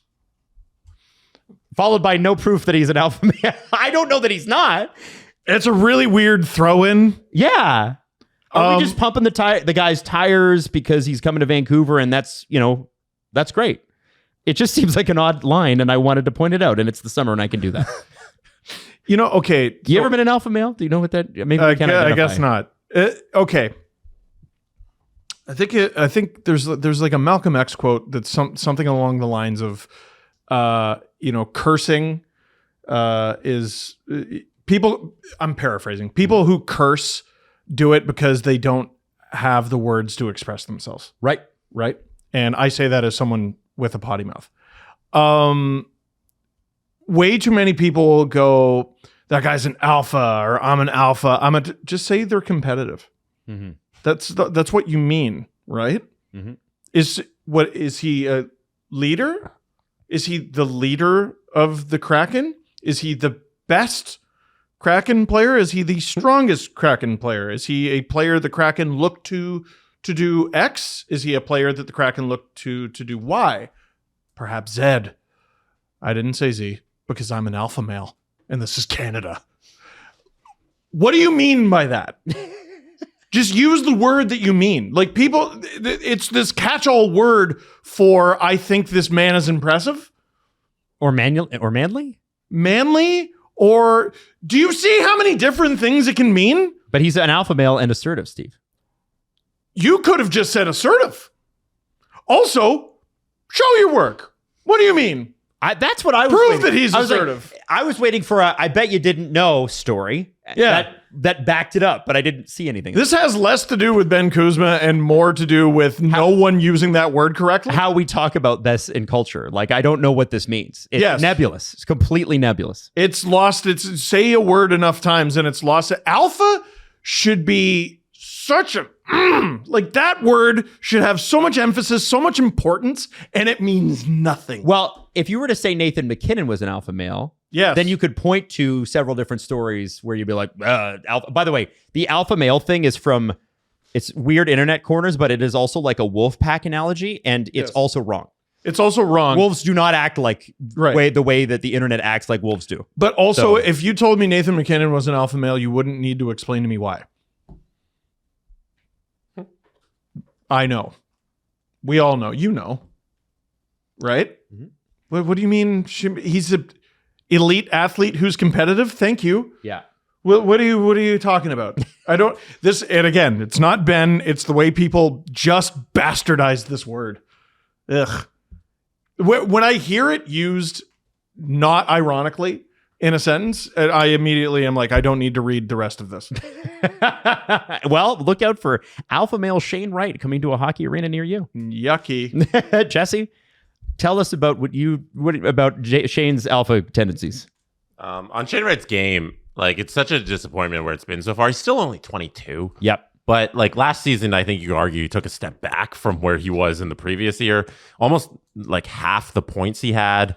Still, like, I thought a lot of people going into that draft where the amount he was talked up and then where he fell, like, I thought there'd be more to show at this point of his career. And it's a bit of a disappointment, but there's still so much time for him to get that back. But we're going to run out of that time eventually. Kind of arrested development too. Mm-hmm. Like, he was with the team and they healthy scratched him a bunch because they were working on stuff. And then they got the exception to send him to the AHL. Yeah. Remember that brief time in that winter and at first season. How many coaches has he had? 3? Too many. Lane Lambert, friggin' buddy who was in Pittsburgh, forget his name. Bilesma. And then their original, and then I think, what's his? Hackstall. And who was the guy before Hackstall?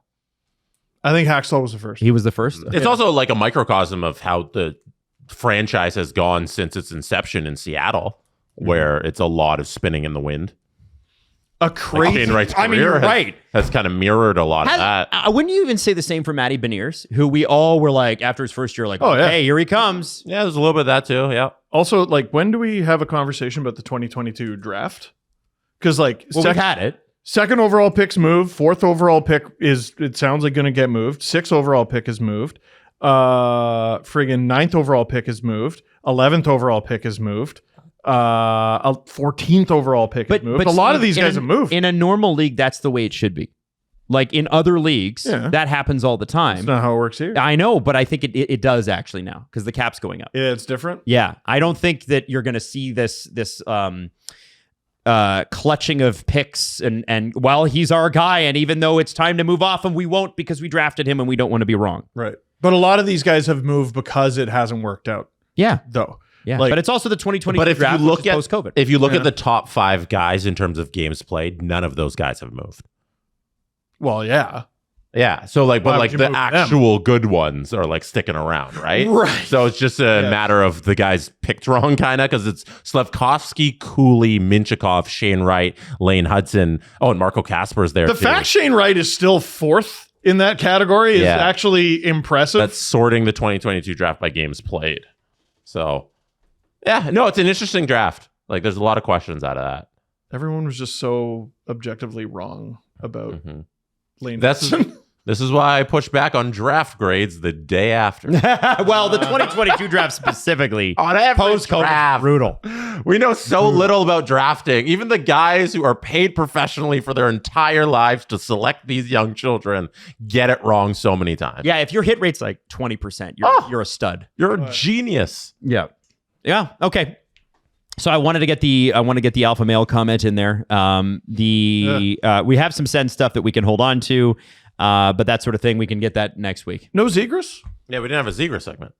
It's a lot of money. It is a lot of money. I think it's expected. People were like, "Oh, it's too high." I'm like, he's signing this in a much different environment than Ivan Demidov. Right. First off, he's a center. Second, he's more established in the league.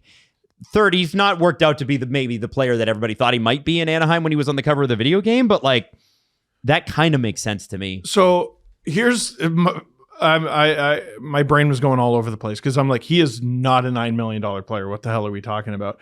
And then I'm like, he makes about half of what Leo Carlson makes, and their production is roughly the same. Yeah. I don't expect it to stay that way. If you're doing the unfair, no nuanced, I don't understand what nuance is, Right. where you're like, well, he makes $500,000 less than Kucherov, then okay, it's not even really worth having the conversation with you.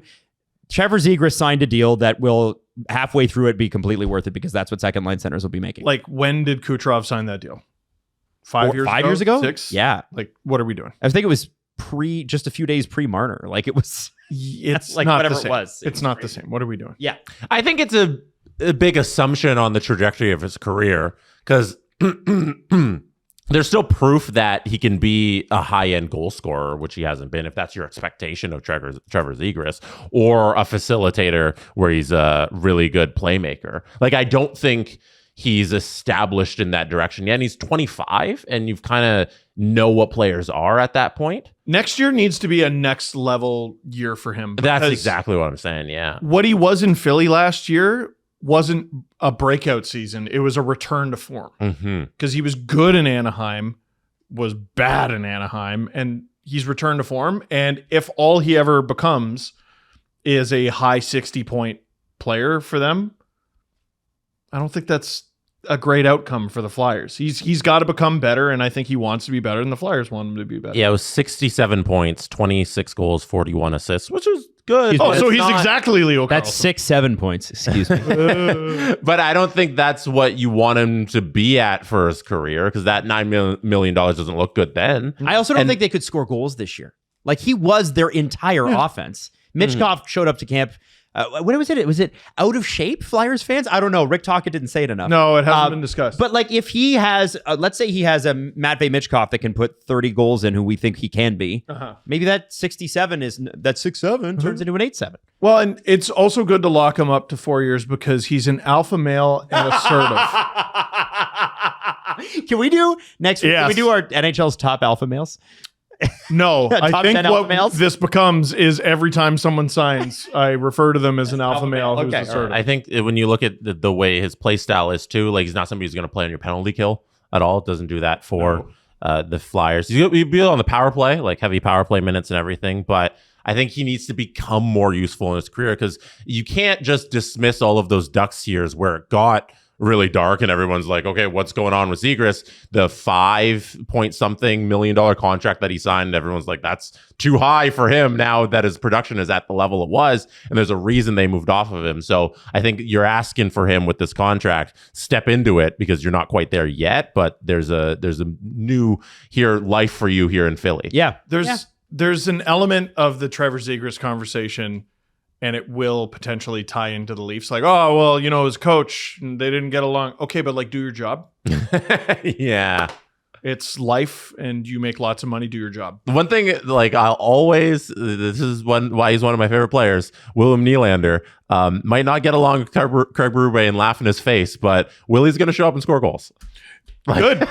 On account of that's his job. That's his job, and he does his job. He does when do the his job. playoffs roll around, he's the one putting up the points for the team in the playoffs. Because he's an alpha male and assertive. Stop. Whether you like how much... And he's assertive, damn it. He's assertive. Don't you Whether fucking you forget like how much time he spends at Sugo with his dogs or whatever, and how much he's going to give the middle finger to the camera, at least he just shows up and scores goals. Some of these other guys are doing this shit, and they're not scoring goals. I got to say, that was real Sigma behavior, though. Can we open the pack? Yeah, let's Time for that. All right. I already opened mine. All right, well, let's go. Oh yeah, you opened two. Yeah, I didn't get anything impressive. You can share it while I open mine. Yeah, just share it. What did I get? Because now it's mixed in with some of the ones that Jesse gave me. Oh yeah, so they have funny inserts. They have one called Hilarious Hometowns. So this is Welcome to Hoo-Hoo, West Virginia. And they have Young Guns. Now, I didn't get a Young Guns, which is Upper Deck's rookie card. I wanted one. This is Griffin Colapinto, who is a surfer. It is a rookie card. Oh, also an F1 driver. Yes. Oh, Adam. Oh, please explain this. So this is a base card. This is Mary Curie. Mary Curie. Okay, so Mary Curie. Oh, I know her, scientist, right? What did she discover? It's not insulin, is it? It is not. That was a Canadian guy. Oh, okay. I forget. I think it was Banting. Frederick. What is Banting Curie? Yesterday, I said, "Isn't this the lady who wrote Frankenstein?" Nope. And someone said that is Mary Shelley. Polonium and radium. Curie won the 1903 Nobel Prize for Physics and the 1911 Nobel Prize for Chemistry. Damn, two-timer. Damn. She promoted the use of radiation in medicine and served as a director through Radium Institute in Paris. Ooh, that's fucking amazing. By the way. Yeah. I'm the guy, like radiation is used on a lot of things. I'm the one that created that. And I'm a woman 125 years ago, and I won the Nobel Peace Prize. That's insane. And an alpha male who's assertive. An alpha male who's extremely assertive. Speaking of alpha male who's assertive, Richard Hatch the winner of Survivor Season 1. Mm-hmm. Yes. That's so fun. I kind of love that, actually. These cards are awesome. No, that's great. Yeah. That's actually legit. And, okay, that's an old one. LJ Henriquez, who is a snowboarder. Oh, cool. Yeah. All right. Jesse, who I got remote locations. What? Tristan du Cunha in St. Helena. Tristan Acuna. Yeah. I got a location, got a fucking trading card. Buddy, that's where they held Napoleon. What? That's awesome. Yeah. See, is Goodwin Champions Adam's brand? How many is that his box? How many people live there? So in that, no, you can't stop. Answer now. It's I believe it's like 10 or 15,000 people. 238. Is that it? Oh wow. The one inhabited island features a 2,000 meter active volcano and is home to just 238 villagers. It is the world's most remote inhabited island. There you And go. You can only get there. It's a British protectorate or British colony, just like the Falklands. Insane And that you just know this off. No, he's good. I've actually no. I've actually watched YouTube videos on this. It's so crazy. I love this. I love this shit. And yeah, like they're like the only way. And I actually follow a few TikTokers that do TikToks from there. Ooh. And it's like sick because they're like, here's our weekly boat. That's pretty cool. Now it's got a trading card. Yeah, yeah. Okay. I got a fake insert to make it heavy, which is fun. And then I got two really cool actual tennis players that are not just like unknown celebrities. Pete Sampras. Hey, whoa, what'd you look at me for? Steve Dangle, unknown celebrity. Yeah. Pete Sampras and Andre Agassi. Ooh. Are either of them numbered? And then you can check. And then I also got Bella Hines, a basketball player, and John Crimber, bull rider. Did we both get John Crimber? Yes, we did. Yeah. Okay. Adam, what do you got? I got Kennedy Smith, who is believe a WNBA player. Maybe just NCAA. Okay. I also got the insert. Boo. I was fake one. Something fun, but no, it is an insert. Yeah, no, it's an insert. They call it a decoy. I'm gonna pronounce this wrong, but this is an MMA fighter, Asu Ambalaev. Oh yes, is this the guy who's carrying the sheep? Oh, not in that picture, Not in but that yeah, picture. he has another one where He has a sheep. Oh, really? Anyway, Like- he's from Kazakhstan, which Nick Andropov. Also Yes, from that's Kazakhstan. right. Ah, Love that. yes. I also got TV's Richard Hatch. Wow. Yeah. A lot of Hatch cards. I got a Young Guns John Landsteiner from curling. It looks like an American team. A Young Guns Young curling Guns card. which I love. That's incredible. By the way, can I just? How young is this man? Do you really? He's not. So Like okay, 32? he's not Young. I'm so jealous of all these people getting Young Guns cards who are older than me. I want one. Badlands Chugs has a Young Guns. That's funny. Steve, you know what's unfortunate about your card? What? You're beardless. It's so. And now you're bearded guy, and it looks weird. It looks like I'm looking back in time. I'm beardless and 20 pounds heavier. Like I'm real proud to be in these cards, but I'm also like, hooey. Wish I had different pictures. Yeah. And you should see some of the pictures they used. I didn't know what I was doing. Adam, who's your last one? Darian Mensah from football. Unstoppable force on the football field in 2024 for throwing for 2,700 yards, 22 touchdowns. Doesn't even say for who. I want to keep it's for opening you. until we find me. Well, we are. Next episode on the Steve Dangle Podcast. We will see you next Tuesday. And also, when's the VIPs tomorrow? No, it dropped on Wednesday night. Dropped on Wednesday night. There you go. Which is to say this morning. Yeah. No, it's Thursday today. Wednesday. Good correction. You are an alpha male who is assertive. Oh, fair. The Steve Dangle Podcast. Follow the guys on Twitter at Steve_Dangle, at Adam WYLDE, and at Jesse Blake. Connection complete.